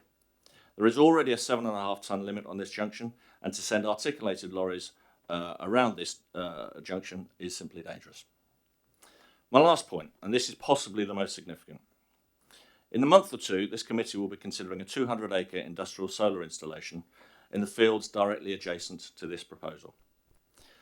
The previous speaker has indicated that the two are completely separate applications and not associated. I'm happy to take this at face value. However, I have lived in the parish for 43 years, and to find two applications directly adjacent to each other to come in front of you in the space of 1 or 2 months is extremely coincidental. You have just under 1 minute. What I'm asking, so what's my point in raising that?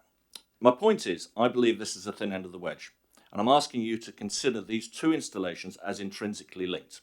Whether or not they're physically linked is immaterial. The fact is, from a resident's perspective, they will be seen as one and the same thing.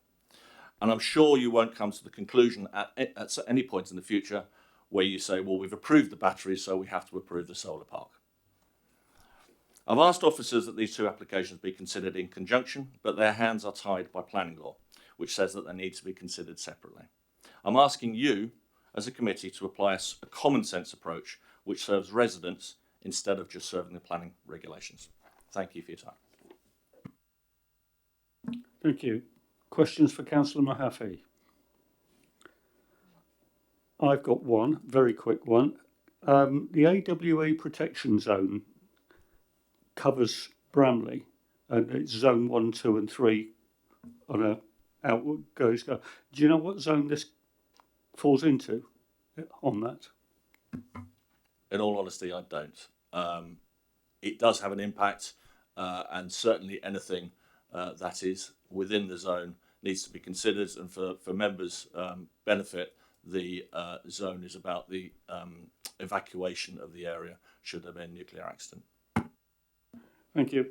I see no hands up, so thank you, Councillor Mahaffey. If you can have a quick wipe down, and we will move on to questions to officers. Councillor Gaskell. My question is, why is my concern about the firefighting and the suppression and the bunding and containment irrelevant? Firstly, yeah, you're considering the proposal before you, and the proposal before you doesn't include any bunding, I suppose. But Secretary, in terms of the fire regulations and whether that's a material consideration. Well, no, it's not. It's a matter that we considered under building control rather than planning. We have consulted in any event with the HSE and with the Hampshire Fire and Rescue, and they have no objection, and indeed Hampshire Fire and Rescue refer back to the building regulations within their response. Councillor Tomlin. Thank you, Chair. Well, on that same question, when one reads the responses, the Health and Safety Executive have more or less said they don't have any jurisdiction on there. They don't actually regard these as anything other than batteries which are considered as everyday objects. So it's basically not governed by some regulated by UK law. Sorry, Councillor Tomlin, we're in questions to officers, so what is your question? My question is how he can substantiate, the officer can substantiate those 2 points. I haven't finished the second one, about the fire comment and the Health and Safety Executive. So the Health Executive have not made any comment because it's not covered by their jurisdiction. And the Fire Brigade have sent a report in which talks about building regulations, which is absolutely correct, but does not address lithium-ion fires because they do not have the knowledge or the technology available and have not actually substantially supported this, this application by saying, actually, no problem. They have talked about building regulations, which is completely erroneous to anything that they were asked. Thank you.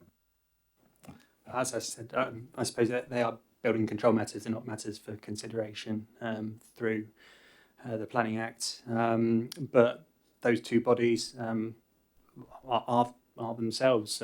Their comments are their comments that stand alone for themselves. We're not them. Thank you. I see no other hands up. I've got one. Roughly how much of in terms of walking distance of the Brenda Park away, will this be visible from? Brenda Park away, I know it runs alongside it. Are we looking so we can see from a mile of walking, what is the effect on the Brenda Park away?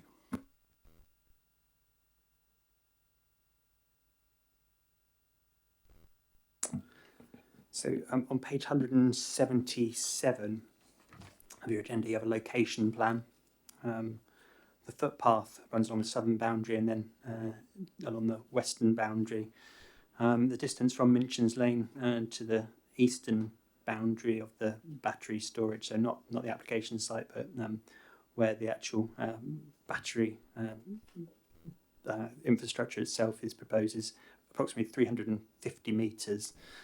So if you take that and then go back to the back of the site, I suppose it's around 550, 600 metres along the southern boundary, and then probably approximately 150 or so along the western boundary, but that's without scaling off. That's just taking an approximation. There is a proposal for landscaping as well. That's part of the proposal that will screen some of the views, but the proposal will be visible from that footpath. You're quite correct. There will be views of it. There will be glimpsed views of it through some of the other vegetation. And the officer assessment within the report is that there will be an element of landscape harm. There will be a harm. Thank you for that. Any more hands? Good. No. Right. Debate. Councillor Tomlin. Thank you, Chair. Well, actually, on that question of footways, we have an installation here of, I think it's 65 shipping containers in a field. It's on an elevated part of the field. The back end of the site is, well, I don't know if that's a flat site. I presume it is, but it's higher at the back than right down by the footpath on the south side. The footpaths we have are Silchester Trail and HSCC footpath and the Brenda Park away. They go along that access, the concrete road, and then turn right and go north up the side of the unit. Yeah, definitely they're important footways. This whole area is a link. It's open space. It's very good farmland, you've heard, but it's open space and some historic woodland between Silchester and Bramley, and it's the sort of main exercise area, if you like, for Bramley, given the fact that the southern area of Bramley is a military camp and you can't go in it. So this is where most people get their enjoyment for walking and enjoying the countryside. It's also views. We heard about views from Councillor Flukes. There are a number of vistas listed in the neighbourhood plan, and it was very interesting where one view was not listed over a particular area on a Tudor farm development. The planning inspector actually said, well, you haven't visited the view, so therefore you're not worried about the view. But these views are listed, they're important. So we've got good productive land, and we've got a footpath that everybody wants to enjoy, our policy EM1, saying that we must have quiet enjoyment of the landscape from public rights of way. Well, if we look at the noise impact assessment report that came with this application, it's quite interesting that obviously, you know, one could be very subjective and say, well, it was paid for by a company for a company, so it's not surprising it isn't going to harm the local residents, providing they keep their windows shut. But anyway, that's another story. Other installations have been reported have low frequency hums. It's not been referred to at all. But the most fundamental thing when you read is that it says in its report, it says, with exceptions of areas very close to the inverter cabins, typically within 25 metres, where high frequency noise from the operation of the inverters and converters is likely to be clearly audible. I think the report says it's 65 decibels, which is quite a loud office, and it's the inside of a car noise. And that is alongside the footpath. So not only are we not going to be able to enjoy the views, we're going to be subjected to noise. You're going past an industrial piece of equipment. So it's also, we note now we've got the 65 shipping containers, a 6 metre high switching gear as well. That stuff on the left-hand end is quite tall and will stand out, and is actually closest to the footpath. We've got now, we see it's going to be a 3 metre high fence, mesh fence, so that's not particularly. So I think policy M1 springs to mind here as violating that. And I was going to go on about, I am extremely worried about the fact that no safety rules, regulations are in place for this. It is very worrying. And also, of course, we have houses to the right of the site within 350 metres. So if we did have a particular spectacular explosion and the harmful chemical gases that would follow the prevailing wind over the new housing estate, I don't think that would be something I'd like to be seen to have supported. I just don't think enough thought has been given to this, and actually it's in the wrong place. So thank you. I mean, if we go into debate, if not, I'm quite happy to move for refusal, but let's have more of a debate. Councillor Harvey, followed by Councillor Frost. Thank you, Chair. If Councillor Tomlin is moving a refusal, I'll happily second that. I think the arguments again come down to the planning context, and I really am trapped between two things here, really. One of which is planning and one of which isn't. The one of which isn't because we don't have planning policy yet that would cover it is the climate change emergency, where you would seek an argument, I would imagine, for the importance of these facilities to that battle. And, you know, I don't take that lightly in any way, shape or form. However, there is no planning policy yet that we can hang that on. There is planning policy, however, that relates to the landscape impact of this sort of development in the countryside and the impact it would have on the local community. And in particular, I'm drawn to the officer's report, which clearly sets out the material harm that would be done by the current proposal in its current setting. And I certainly don't align it with the solar farm, because that's got nothing to do with this application. And that must be judged on its merits when it comes before us. But I get what's been said. I understand why it's been said. However, this application stands or falls on its own merits. And therefore, the landscape impact in this application, in this setting, in this context, is significant. It does harm. It's quite clear the officer recommendation through the report identifies that. And overall, it is considered the proposed development would result in harm both to the character area and the landscape. Of course, we need to consider that in the overall planning balance. I've heard nothing this evening and there is no argument that I can find in the report that takes my view to supporting the application beyond the landscape impact. I think that supersedes everything at the moment in this context, in this setting, and that's how I'm viewing it. Councillor Frost. Thank you, Chair. Sorry, Councillor Frost. I think Greg wants to come in. Sorry, yeah, just to touch on something Councillor Harvey mentioned. Whilst we don't have any policies in our local plan in respect of the climate emergency, just to draw members' attention to page 161, going on to page 161 actually, of the agenda, the bottom of that refers to the national policy statements for energy infrastructure, which do provide support for continuity of supply to secure a sustainable future energy supply. And I found there's a comment from the government that says the key to capturing the full value of renewables is ensuring homes and businesses can be powered by green energy when the sun is not shining and the wind has stopped blowing. So there is government support for these types of facilities to support the renewable agenda. Thank you. Councillor Frost. Thank you, Chair. Gosh, this is yet another difficult decision that we're being asked to make. I can understand where Councillor Harvey's coming from with others about landscape and policy EM1. Okay, but also I'm rather torn, if you like, because we have policy CN7, which is essential facilities and services, and I'm really quite torn between the weight that we should give to the landscape versus the weight that we need to give to the essential facilities and services.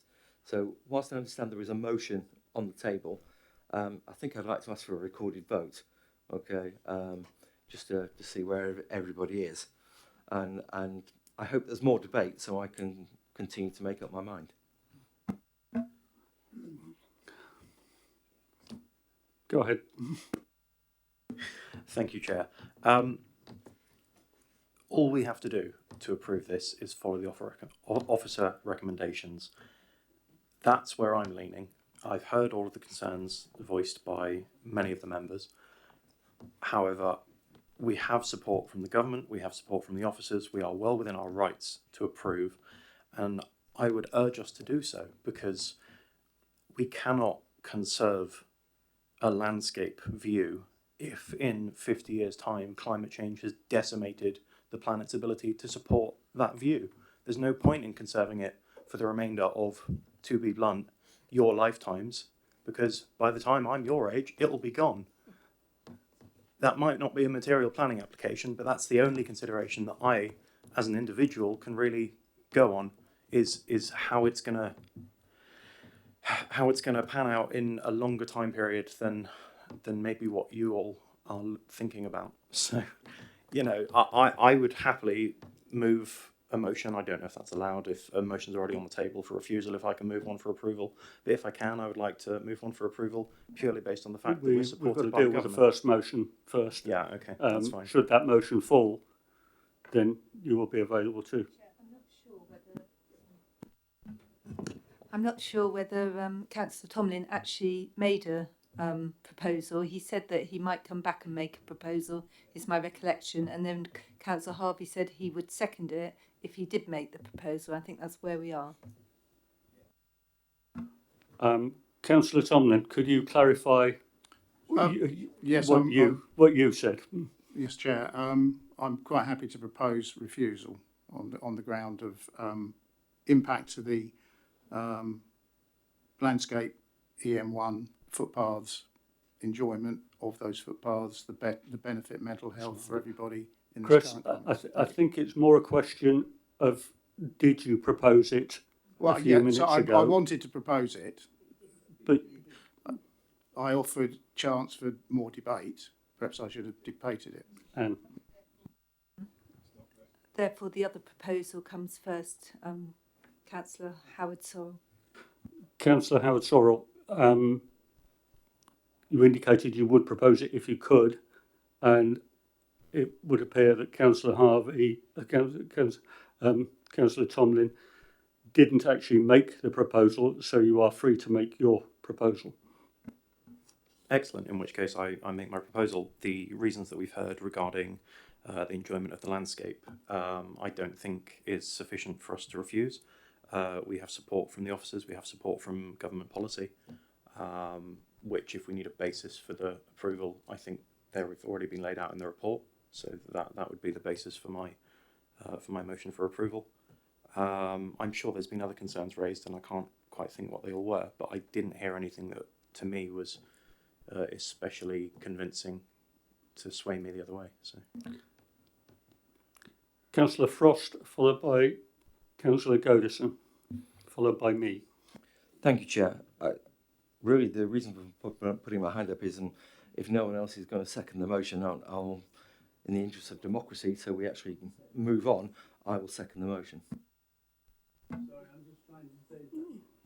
Sorry, Councillor Godison, please. Yeah, thank you. Well, all I would like to say, I have every sympathy with Councillor Howard Sorrell's comments, and my own personal view is that most of the reasons given so far for refusal, I don't necessarily wish to support. I would very much like to see this go ahead. However, I am very concerned about the potential safety angle. And I don't think the question of the safety of it, because I'm not an expert on these things, but I feel that we need more information about the safety involved here and whether there could be flooding or gases or explosions or everything. And so, you know, at this moment in time, I was rather hoping that somebody might propose we refer this back and get more information on the safety issues before making a decision. Thank you. Thank you, Councillor Godison. Just before I put it to the vote, which I am going to very, very quickly, we've heard 65 decibels. Just to put that into perspective for people, the legal limit for a competition motorcycle is 85 decibels. So that, if you just think about the amount of noise that we are actually talking about. However, it has been moved and seconded for approval. Those in favour of approval? No, you didn't. It was seconded by Councillor Frost.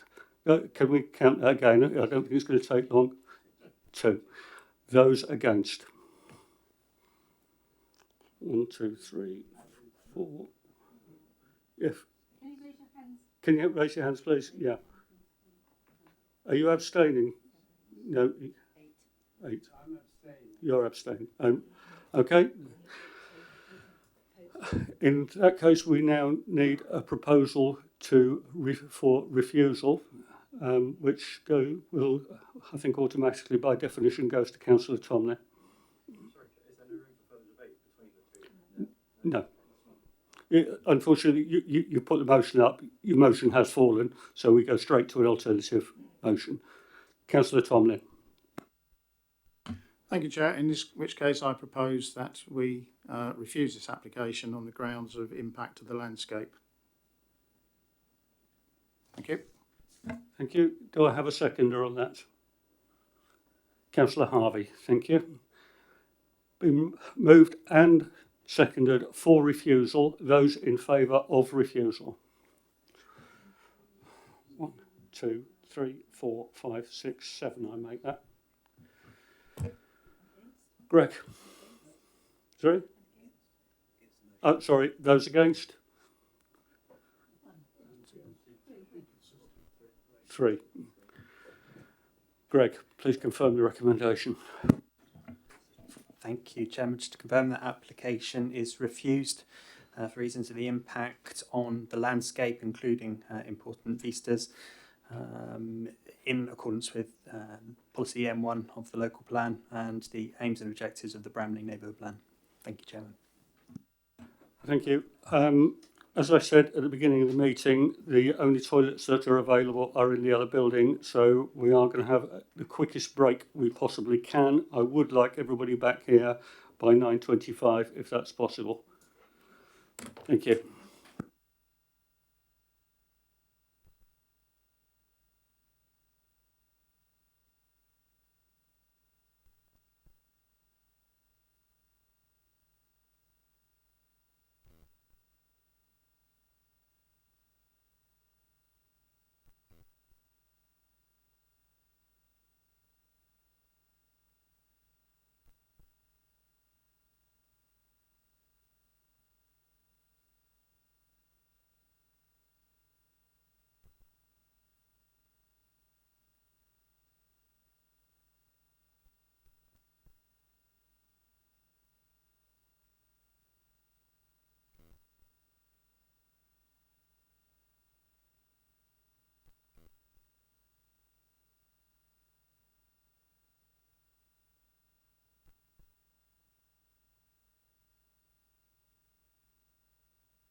Right, I think we're all here.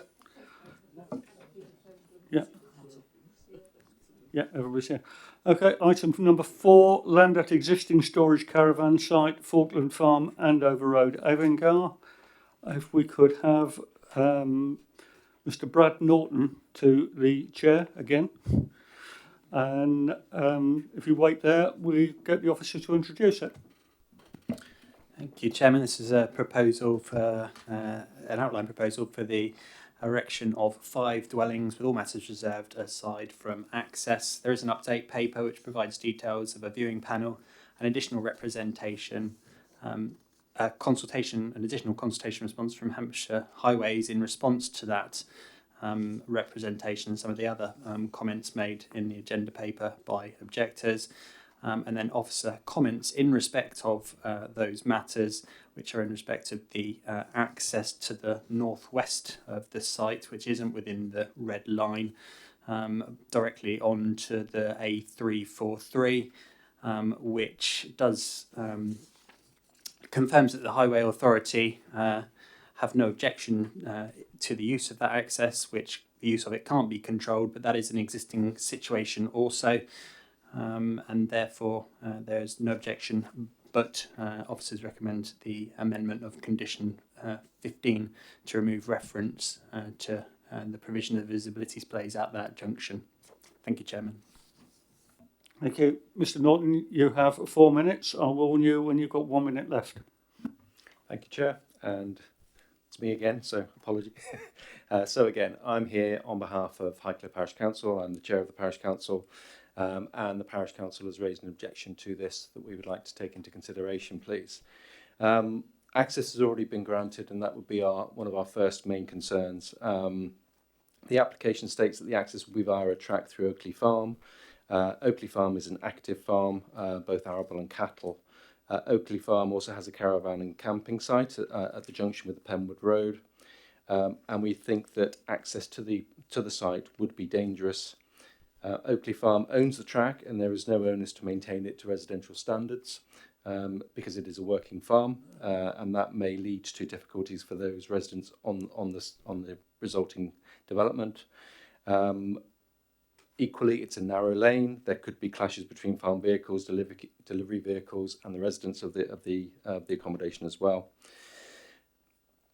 It is also going to be solely car reliant, similar to the other application that we discussed earlier this evening. Falkland Farm is only about 7 acres out of the 160 compared to Oakley Farm. The proposed site is currently used as storage for caravans and an industrial unit, but any development would be isolated and there'll be no access to facilities other than being dependent on the cars. The development will be out of context as it's too close to the River Embourne and very close to farms and farm buildings. The application is not small scale, as it is greater than 4, and it is again in an area of an outstanding natural beauty, which we've discussed earlier this evening as well. And also, it is in a flood zone too. We have inquired about the foul water, and that is going to be septic tanks, as we understand. And being in a flood zone 2, there is concern for the potential residents of the houses, whether they would be able to obtain insurance for their properties, and also any potential environmental impact should there be floods, given that there are septic tanks there. So those are the main areas of our concerns and objection. Thank you. Questions for Mr. Norton? No? Thank you very much, Mr. Norton. Next speaker, I've got Mr. Thomas Rumble, Mr. Robin Hall, and Sorry, missed that one. Mrs. Beverly Hall. If you could come to the table. Sorry, I missed you off. You have 4 minutes. I'll give you warning when you have 1 minute left. Your buttons on the microphone. Good evening, everyone. My family owns Oakley Farm, which is the 160-acre working farm that surrounds the application site. We also own the farm track, which is the proposed access. The first point I would like to bring to your attention is that the proposed houses would generate a large increase in traffic on the farm track. We were informed by the trip figures given in the applicant's transport statement that the proposed development would lead to a decrease in traffic. It is claimed that the existing caravan storage site likely generates 37 trips a day. However, if this is accurate, it would mean that every person with a caravan in the compound would have to drive to the storage site twice a week, every week, throughout the year, including winter, which is simply not the case. In reality, this proposal for 5 new houses would lead to a massive increase in traffic.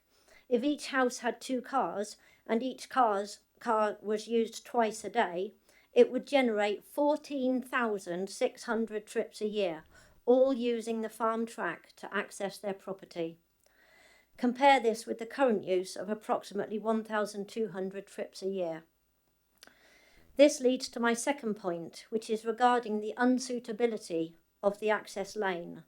This is a privately owned farm track that is in constant use by tractors, farm machinery and delivery lorries, and is frequently used to move cattle around the farm.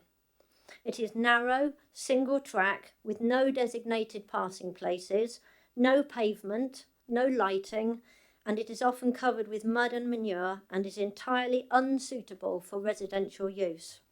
It would be highly dangerous to have residents from the proposed development, including pedestrians with prams and small children, cyclists and people in wheelchairs and mobility scooters, trying to make their way up and down the track in amongst tractors, farm machinery and livestock, with absolutely no segregation or protection from these dangers. If the proposed development were to go ahead, it would create an isolated pocket of houses in the centre of a working farm and would lead to a bizarre and dangerous situation where residents, including unaccompanied children, would have to pass through the working farm every single time they left or returned to their home.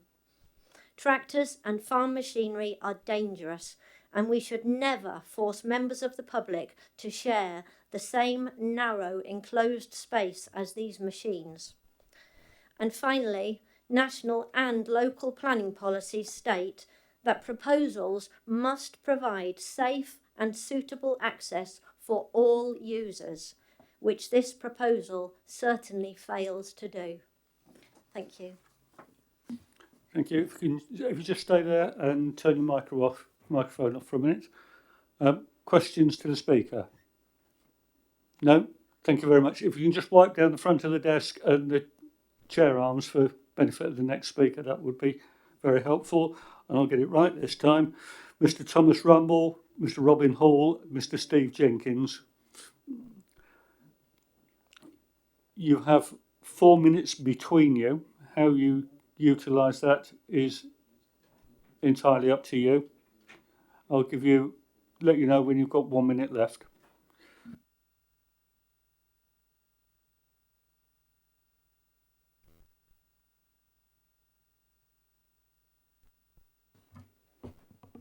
Thank you, Chair. Good evening, members. I'm Tom Rumble, Planning Consultant. This application relates to the proposed redevelopment of the existing caravan storage site for the erection of 5 residential dwellings. In relation to the principle of development, Policy SS6 supports a site's development where it is considered previously developed and not of high environmental value. The existing site is actively used for the purpose of caravan storage and forms a detracting feature upon the quality of the character of the site's surroundings and landscape.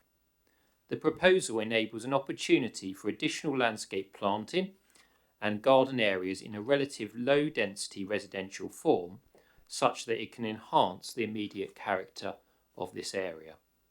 Further, the proposal is consistent with the site's positive assessment in the Council's Strategic Housing Assessment and Policy SS6. The site is located in close proximity to other residential properties and, as confirmed in your officer's report, would not be considered isolated. Further, Policy SS6 is presently out of date in any event, and the scheme provides an important contribution towards housing needs at a time of identified deficits.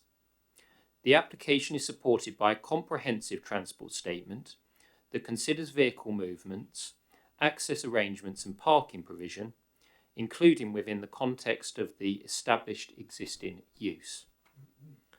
The County Highway Authority have reviewed this document and relevant responses and raised no objection to this development subject to conditions.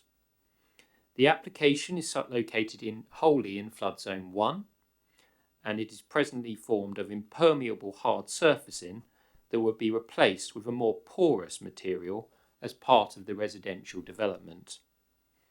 Planning conditions have been included to secure appropriate measures towards drainage within your officer's recommendation.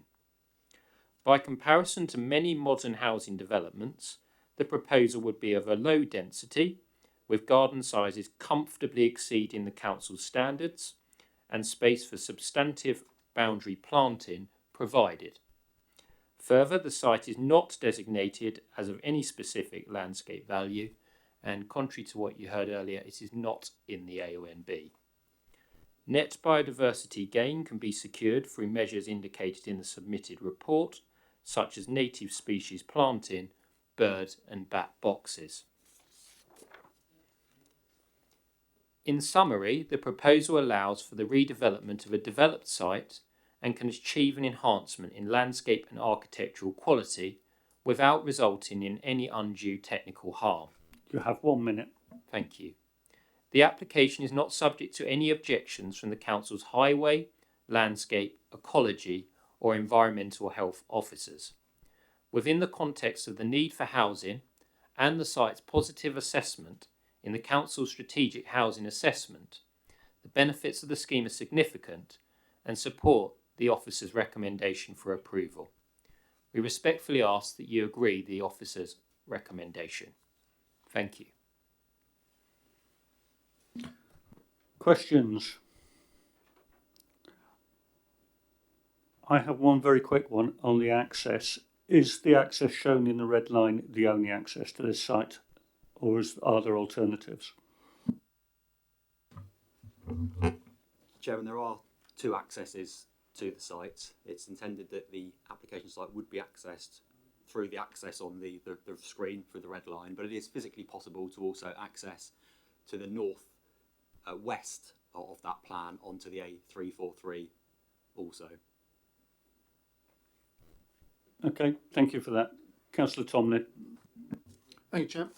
On the access again, when we did our site visit, we noticed you have to get out or reach out and press a button to open a gate. Is that gate still going to remain, and will people have to press the button to get the gate open every time they need to access and egress the site? Yeah, I think that's the intention, Chairman, to continue to utilise the gate mechanism. It would be a continuation of the existing situation. Thank you. I see no more hands, so thank you very much, gentlemen. Next speaker, Councillor Faulkner. And yeah, if you could do the wipe down, that would be appreciated.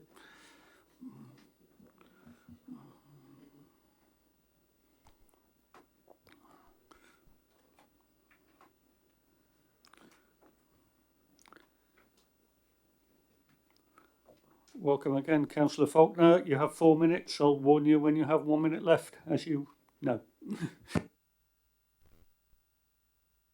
Right, thank you, Chair. Thank you. Having been involved with this year and heard the debates, made the comment, if only this site was somewhere else. I have 2 points that I'm going to make, and that is regard the access and the River Enbourne, because all the things that you heard about this would be a benefit, etc., and nice housing is true, but the location is a major concern.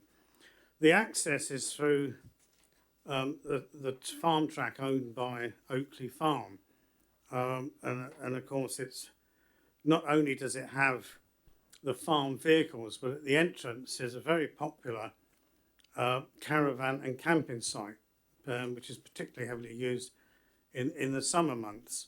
So there's going to be quite a conflict of traffic on what is in fact a single track road.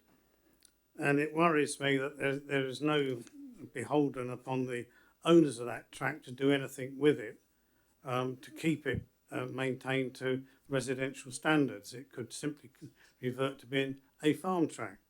Now, mention has been made of the other access onto the A343. Now, clearly, Hampshire Highways have not visited the site. That is about 150 metre long single track with no passing place because the land is other people's, the Oakley farm.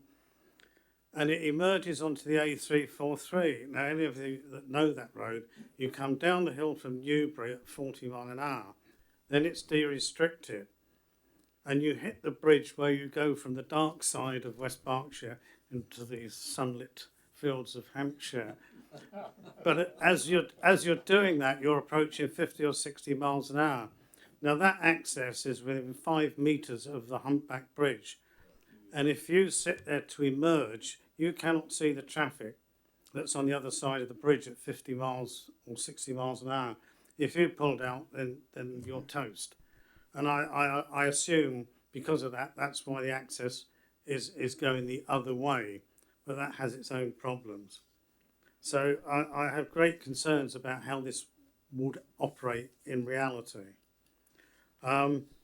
You have real problems like our waste collection service, I believe, have said they cannot service the site. It would need private waste collectors. And I wonder what that means for the emergency services and the delivery services that are so prevalent these days. The other point I made is the River Enbourne.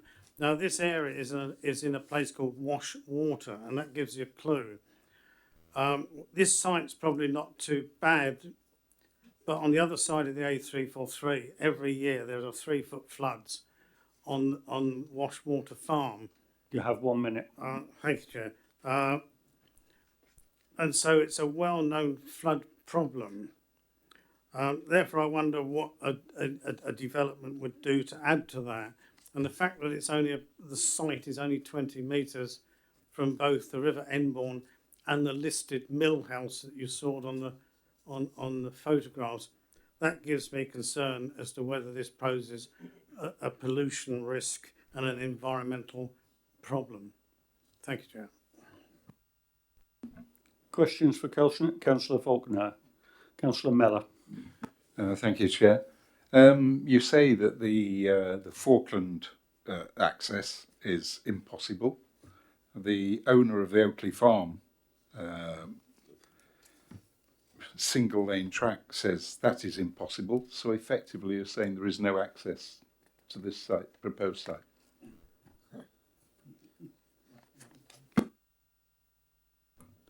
Look, there is access, but it's not public access. I believe the applicant, Falkland Farm has a right of way, and anyone they've invited also has a right of way, but it is not the general public.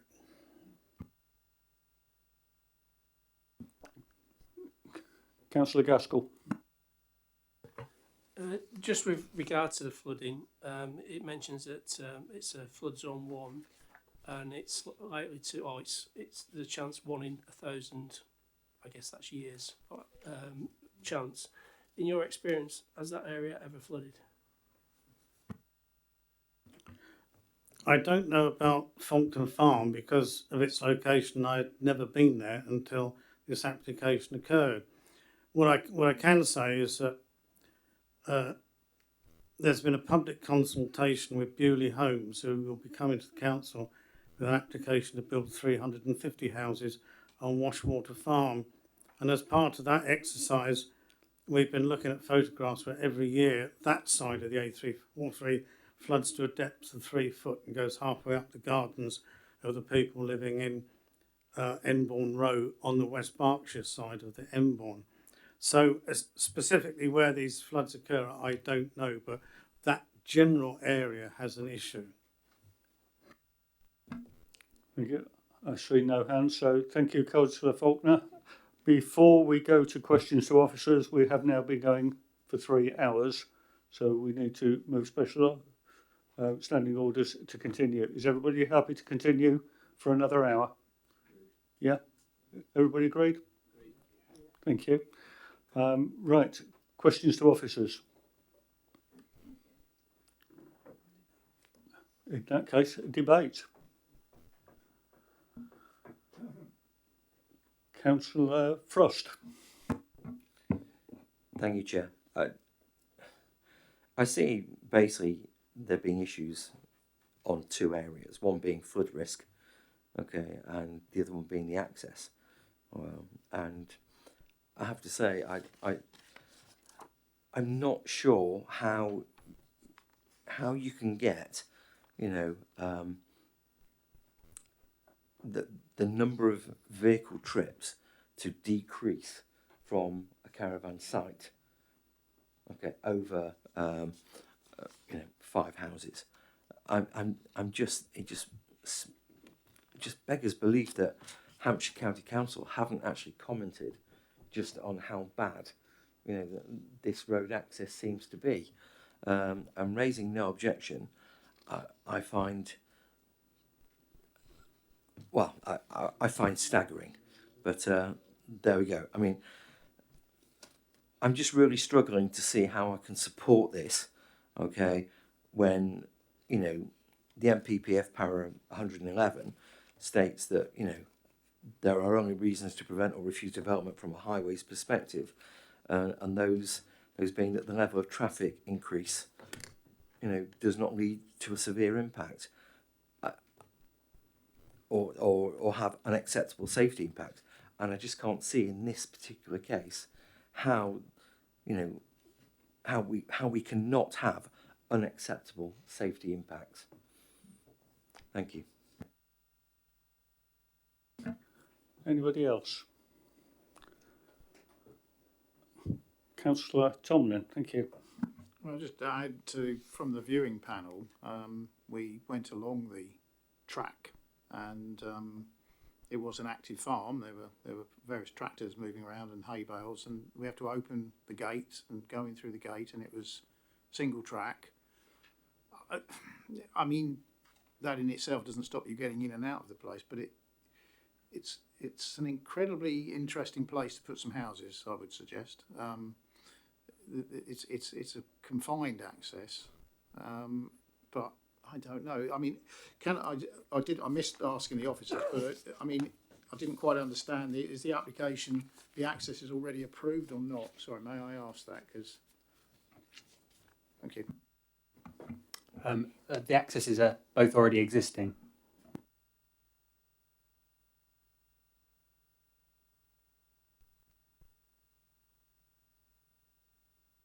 Councillor Gaskell.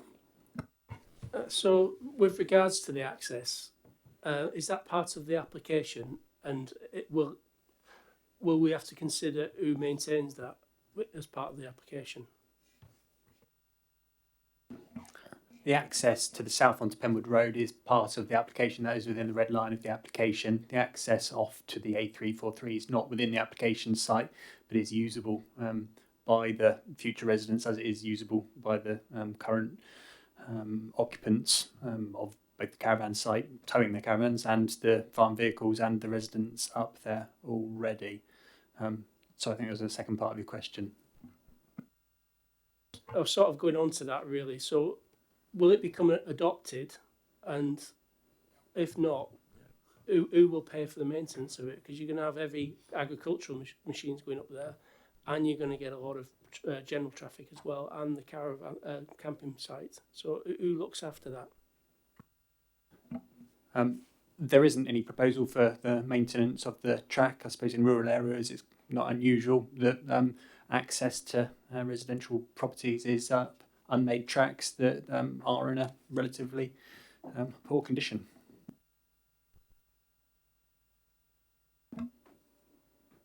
Councillor Freeman. Thank you.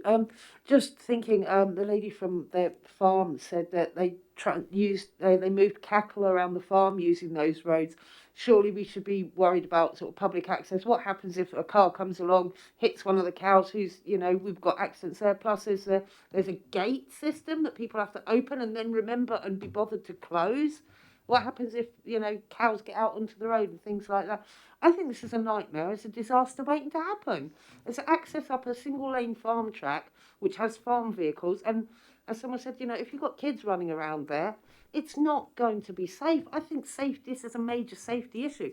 I'm wondering if Hampshire Highways haven't commented on it because it's a private road. And so it's not within their jurisdiction. It's not an adopted road. They don't have to worry about it. It's a case of not their problem, so they've not commented. But I think that there are serious safety issues here. Councillor Howard Sorrell.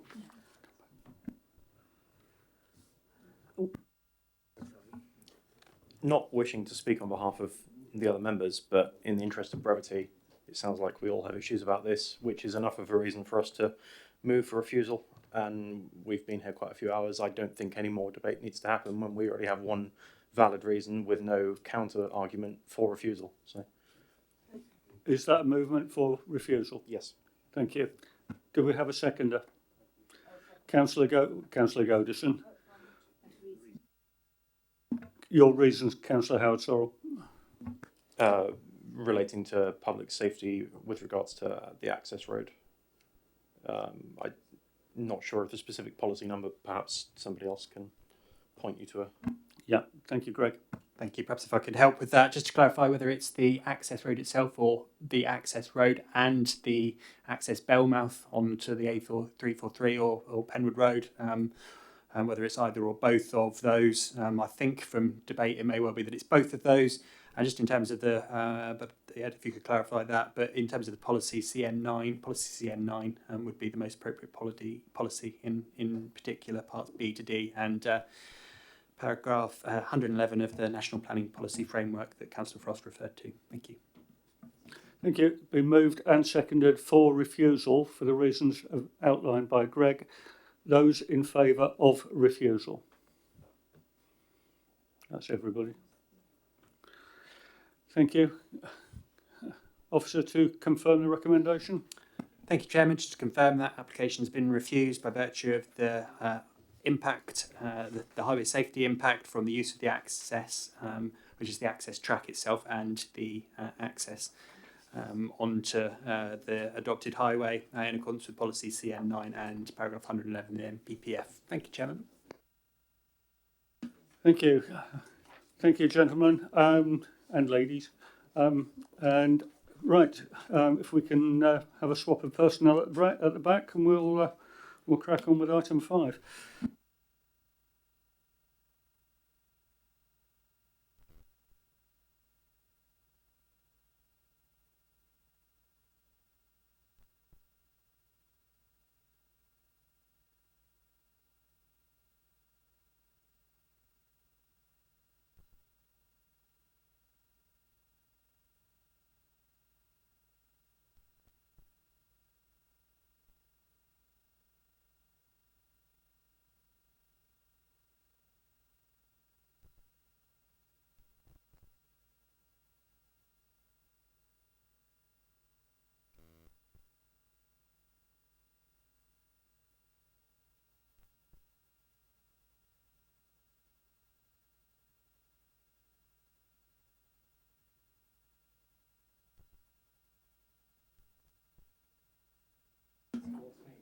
Thank you. I think we've got everybody here. So item 5, Water Bailiffs Farm, Wildmoor Lane, Sheffield on Loddon.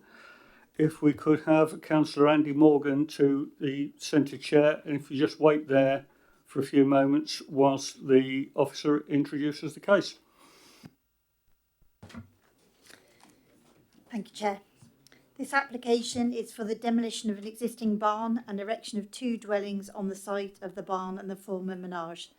The application is for 2 3-bed single-storey dwellings, and there is no update and nothing further to add. Thank you.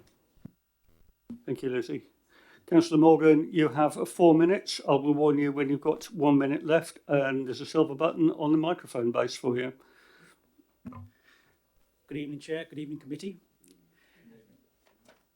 We are objecting to this planning application because primarily it's an overdevelopment of the site, as it has already had a conversion of 1 barn to 3 residential houses under permitted development. and a subsequent application for 3 detached houses was turned down as an unacceptable form of development.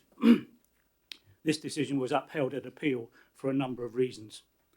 The site itself is isolated from any amenities in Sherfield-on-Loddon or Sherfield Park, and therefore would result in the increased use of cars to access these services, which flies in the face of the borough's climate emergency plans.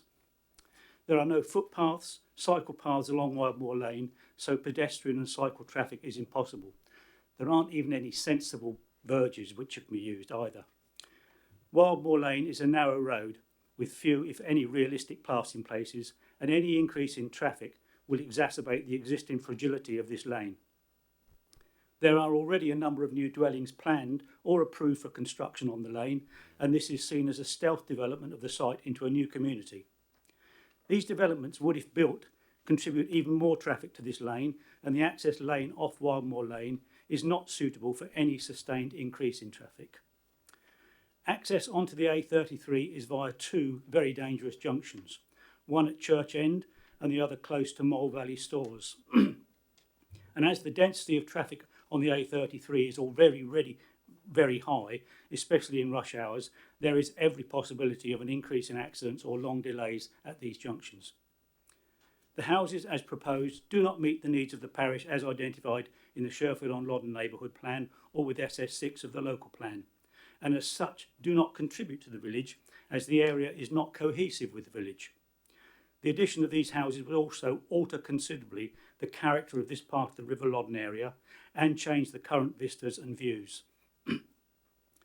These piecemeal developments are considered to be detrimental to the countryside and reduce the possibility of maintaining a balance of housing with the rural landscape and the character of the surrounding areas. By its very name, Wildmoor Lane should remain wild and not become an extended street lined with houses and parked cars. Thank you, Chair. Thank you. Questions for Councillor Morgan? Thank you, Councillor Morgan. If you return to the yellow sheet. Next speaker. Oh, if you can just have a wipe down. Yeah, you've got it. Next speaker is Nick Cobbold.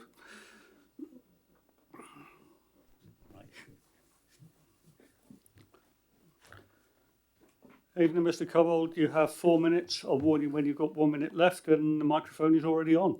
I've just turned it off then. Thank you, Chairman. I'll respond to the Parish Council's comments. I think it's the best way to deal with this. As you've heard, it's the second application for this site. You've seen the plans for the previous one, which was dismissed on appeal. I take issue with were a number of reasons for dismissing it. Actually, there was one reason for dismissing the appeal, and that was character of the area, which I will deal with shortly. Obviously, the inspector's decisions are material considerations of great weight for this application. And starting point is that it's been confirmed by the council and the inspector previously that it's previously developed land, therefore suitable for development under the provisions of SS6A. We've just heard that it doesn't address a local need, but this isn't actually the policy test. It's not a requirement to have local need and previously developed land. It's an either-or policy provision. So because the principle of development is policy compliant, there's no need to consider local need. There's no need to consider tilted balance or anything which goes with the 5-year land supply. In terms of the visual impact, which was the main issue for the previous decision, that was for 3 very large dwellings on the site, replacing the barn, which is now subsequently being converted. That's just to the south of the application site. This application replaces another large barn with a footprint of 567 square metres, reducing the floor area to 2 smaller units of 158 and 159 square metres, which reflect the 6-metre ridge height of the existing barn as well. So the combined mass is about a third less than the existing building. There's a lower profile, and it will be built from a range of materials which are reflective of the area, including other properties in the area. So whilst the use of the site will change from in visual form, it will still be within keeping with the area, and the setting and the wider setting will be maintained. So onto the highways issue. This I think I can probably deal with it by quoting what the inspector said on appeal. He said the proposed development would provide, this is a quote, provide a single point of vehicular access onto the nearby road network, Whilst I have acknowledged above that the highway is relatively narrow, there are sufficient passing spaces to allow vehicles to pass safely, and I find that the point of access and proposed shingle driveway would be sufficient to ensure that there's no harm to potential users. He concluded that the appeal proposal would not be harmful to highway safety, and consequently the proposed development would accord with CN9 of the local plan, which seeks to promote a safe and efficient and convenient transport system. In terms of isolation, which is the other point I think was scooped up in the highways issue by the parish council, the inspector dealt with this as well. The issue of isolated in this regard, he said, must always be a matter of fact and degree. In this case, it's not simply about considering the proximity to services and facilities, but also about whether the proposed development would be physically and functionally far away or remote from other places, people or buildings. You have 1 minute. Thank you. In my judgment, this is the inspector still, the appeal proposal could not be described as such, given that there are occupied houses and farmsteads in close proximity to the appeal site. Accordingly, his conclusion was, I do not consider that the appeal proposal would result in isolated homes, and therefore I find no conflict with policy SS6 of the local plan. You've heard that there are similar houses which have been approved recently. There's a very similar bungalow to the immediate east of the application site. That didn't even replace any building. And there's another 2-storey house recently approved only 50 metres to the west of the site. Was submitted a biodiversity report demonstrating massive net gains from the removal of the existing building. So overall, I'm pretty confident that all the inspector's issues have been overcome and planning permission should be granted. Thank you very much. Questions for Mr. Cobbold? No, I have none, so thank you very much. Questions to officers? I have none, so debate. Councillor Tomlin. Well, Chair, I have to say this this application is. I have visited the site. The current barn is pretty derelict at the moment, and the well, I guess it must be the land they refer to as the menage was a muddy sort of area is the best way to describe it. I understand it has not attracted permitted development as it's equine and not in agricultural use. I think that's stopped it. All around, well, around it, next door, has seen a permitted development, and an adjacent site has seen permitted development, and that is the nature of what's going on in Wildmoor, which there's always two angles to that. One, it probably tidies up some obsolescence and puts something there, makes some use of the land, and this being a brownfield piece of land. So, yeah, I totally agree with the parish council in terms of how the whole area is growing. This particular application, I would have difficulty in not supporting, in the sense I think it tidies somewhere up and it's putting in, as I read from these plans, single-storey buildings tucked away behind some existing conversions, and it's not visible from footways or footpaths as far as I can see, and I don't sort of see there's a lot of hedging around as well, so I don't see a great problem, and in the interest of sort of moving on, I will quite happily propose to go with the officer's recommendation for acceptance, or sorry, for whatever, acceptance. That'll do. Cheers. Was that a proposal, or are you going to propose it in the future? Yeah, you're right. I should get my act together. I propose that we go for acceptance. Councillor Howard Sorrell. I'm happy to second on the same reasons listed. Okay, thank you. Yeah, it's been proposed and seconded for approval. Those in favour?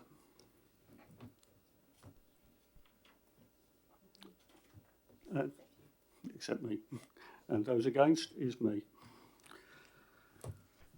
Officer.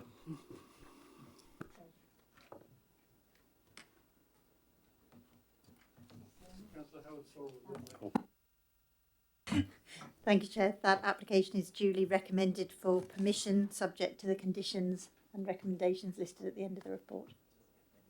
It's approved. Sorry, it's approved. It's not recommended. It's approved, subject to the conditions and recommendations. Thank you. We're all doing it now.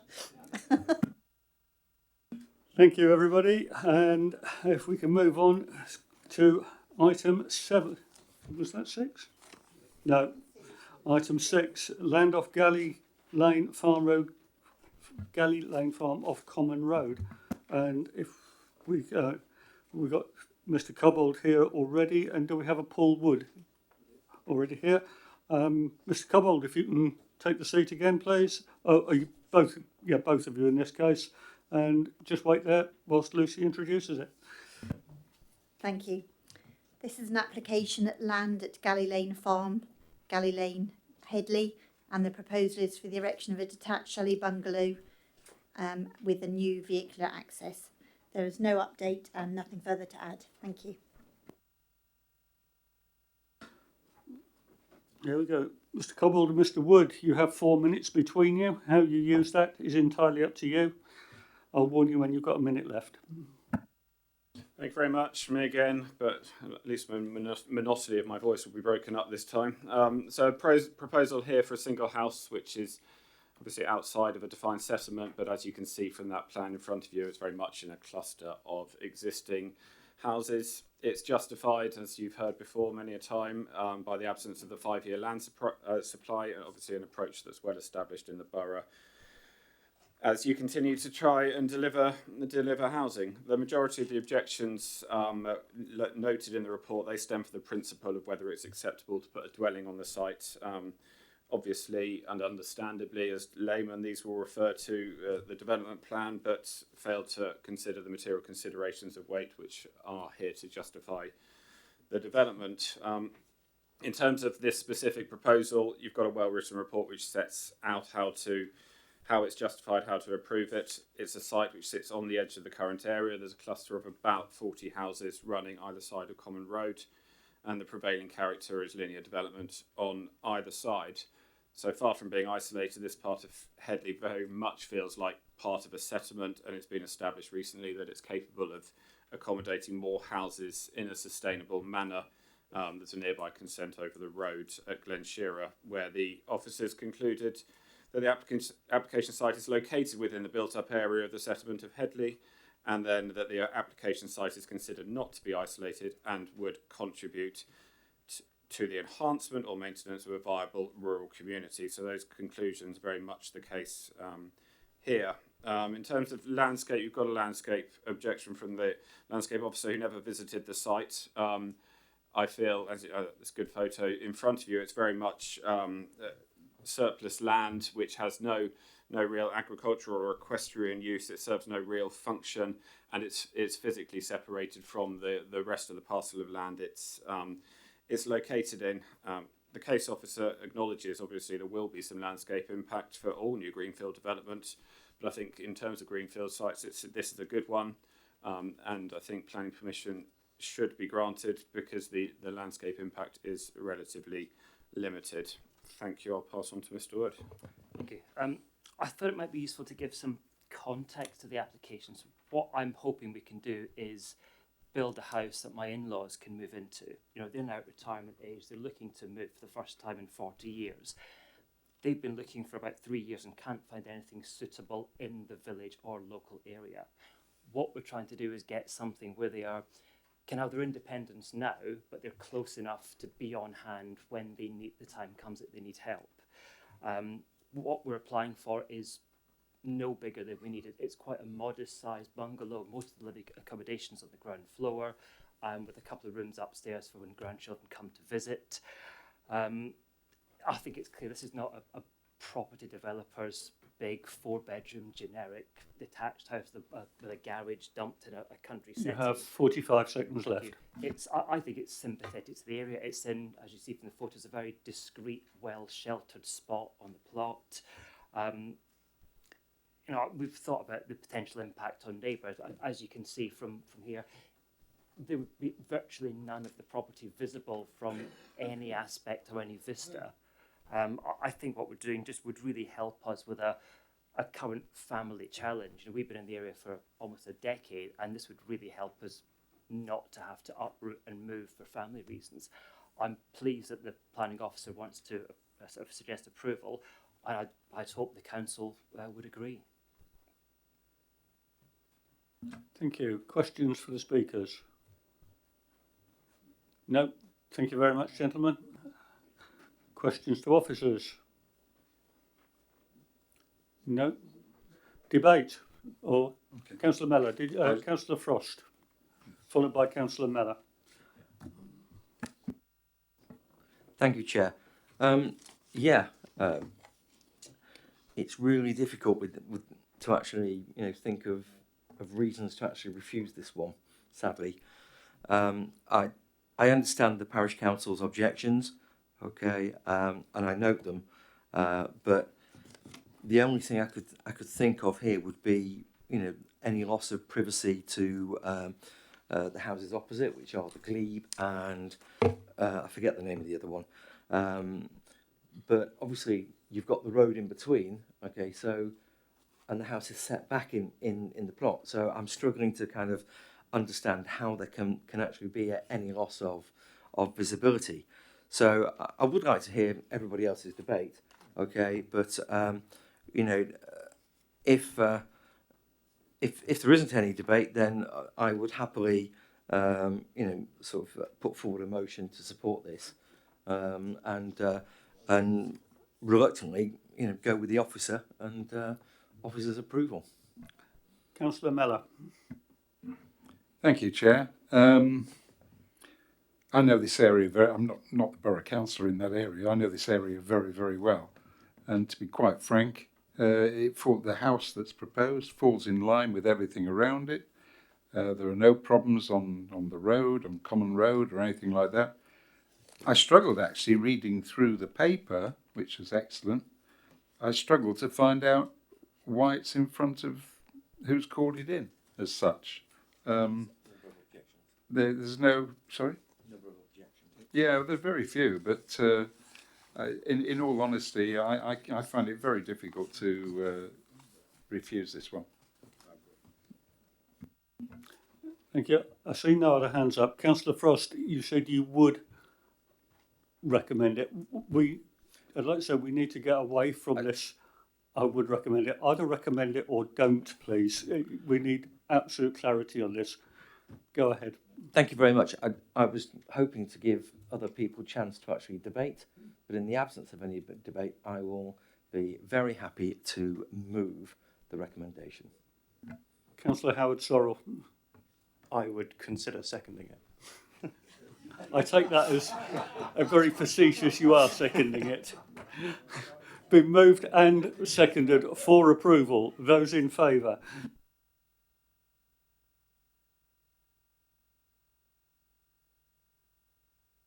Thank you. Officer to confirm, please. That item is approved subject to the conditions and recommendation. Sorry. That application is approved subject to the conditions and right. the main agenda report. I'm very sorry. Thank you. Thank you, Lucy. I'm afraid I'm going to have to give everybody a bit of a slap. We do need to tighten up on this. We are talking about things that affect people's lives, and yeah, so if we could have it a little bit tighter, I would appreciate it.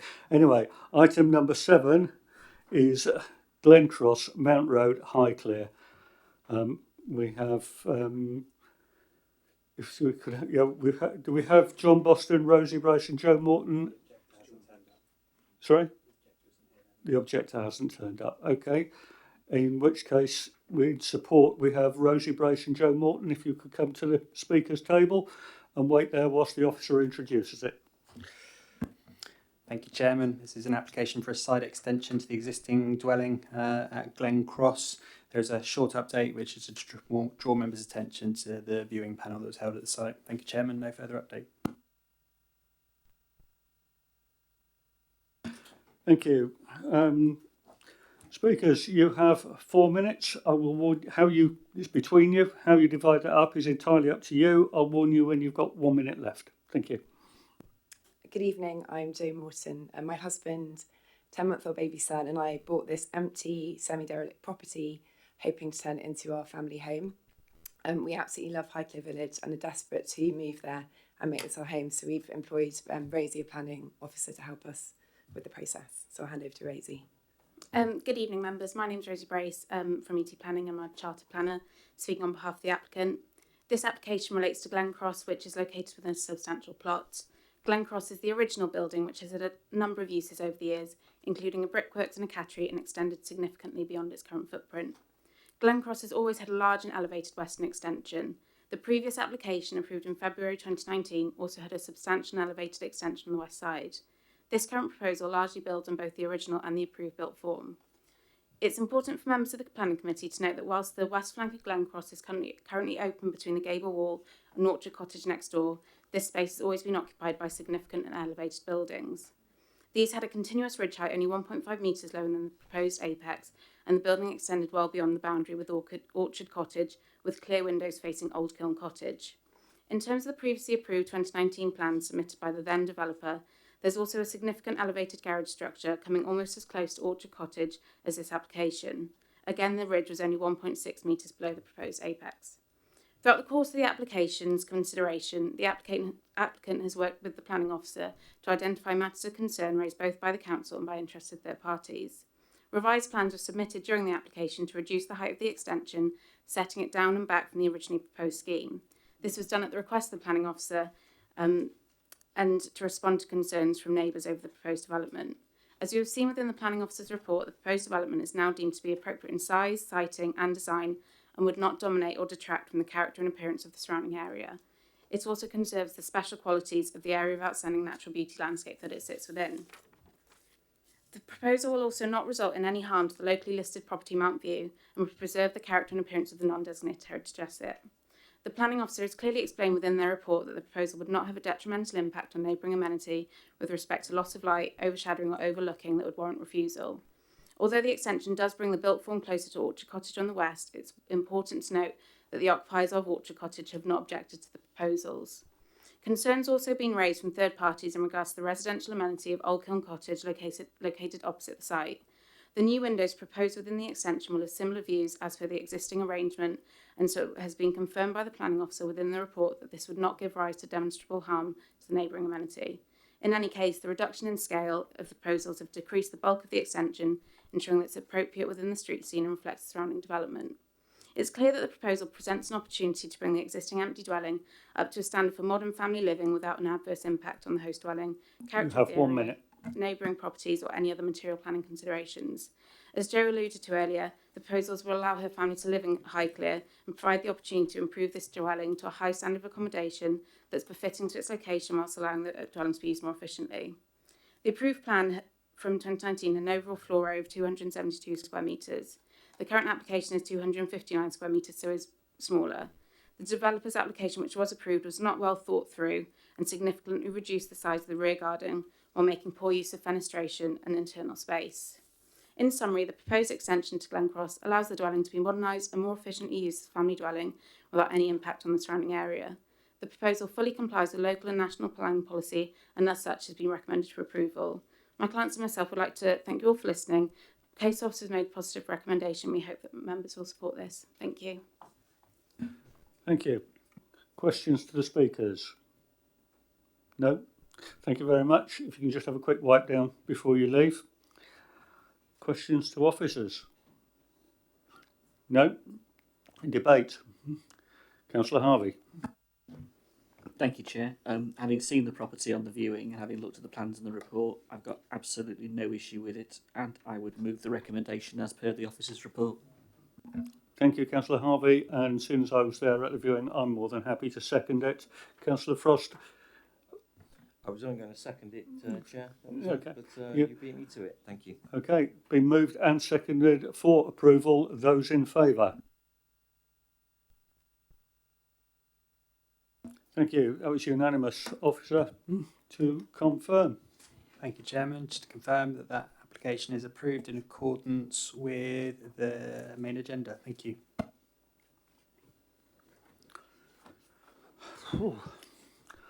Item 8 and item 9 both relate to the same property. One is householder permission, the other is listed building. So we will take those as one.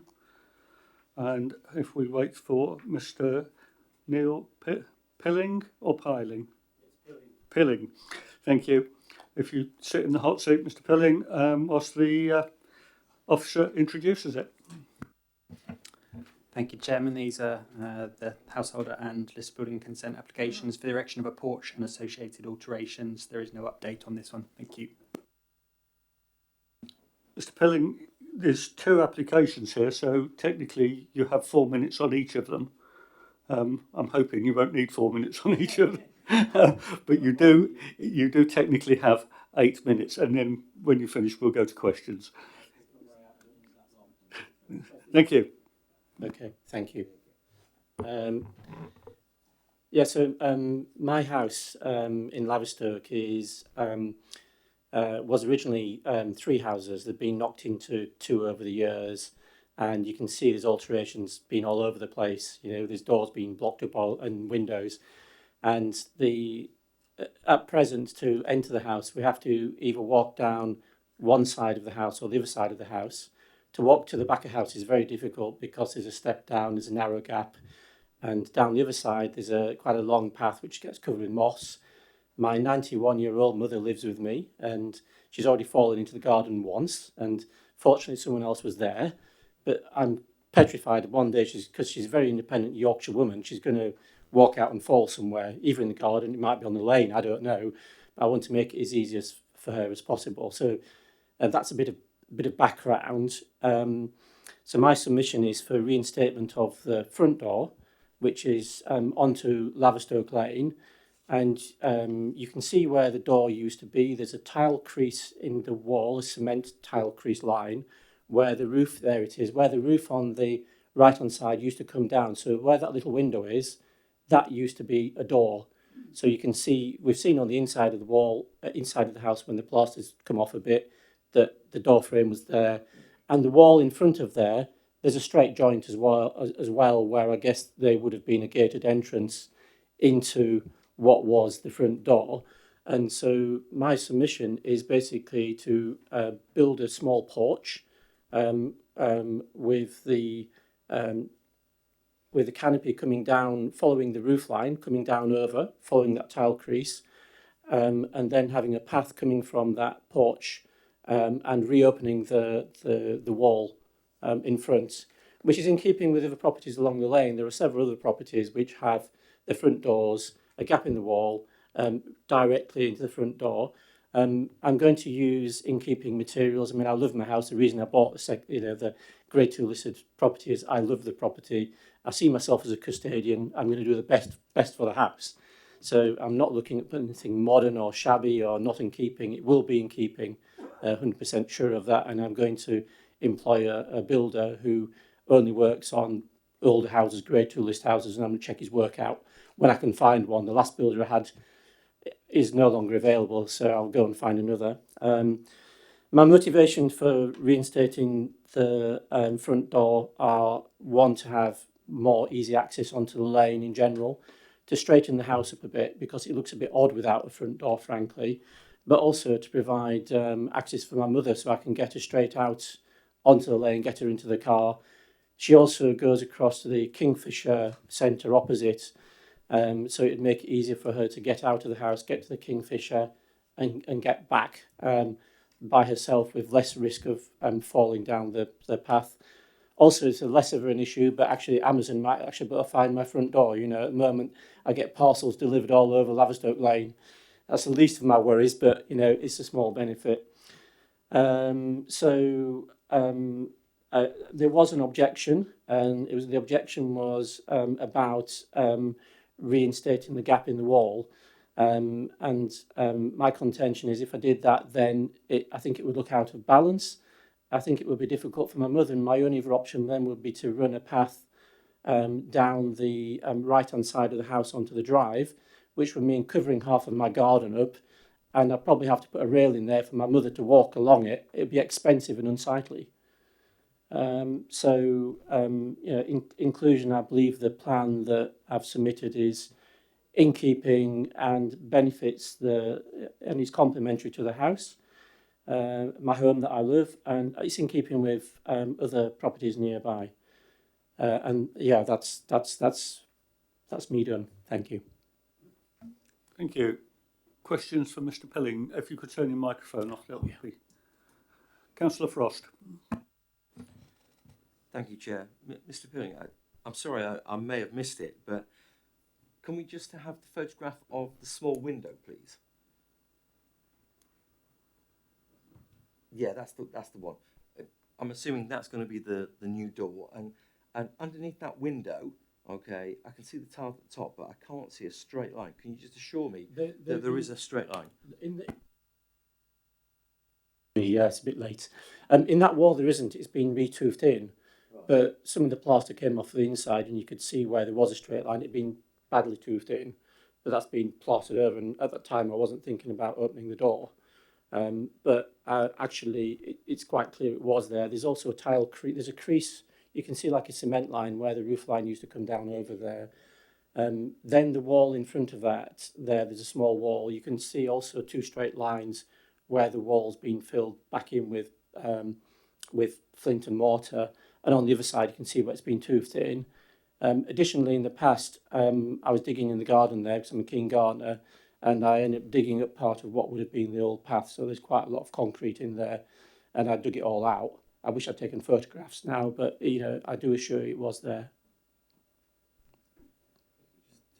Okay. Thank you. Just one supplementary, please, Chair, if I may. Use my second question. The drain pipe that comes down there, how close is that to the corner of the of the door? Is that going to be needed to be relocated, or is it just a funny camera angle?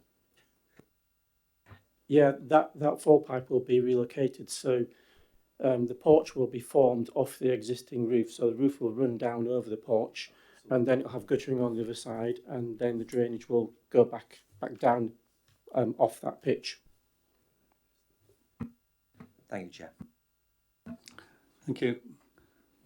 No, I see no more hands up, so thank you very much, Mr. Pilling. Questions to officers? I don't have any. Debate? Councillor Tomlin. I move approval. I'll second. Thank you. We have got, it's been moved and approved and seconded for approval. This is on item 8, the householder application. Those in favour? That's everybody. Sorry. Thank you all very much for staying on. I really appreciate it.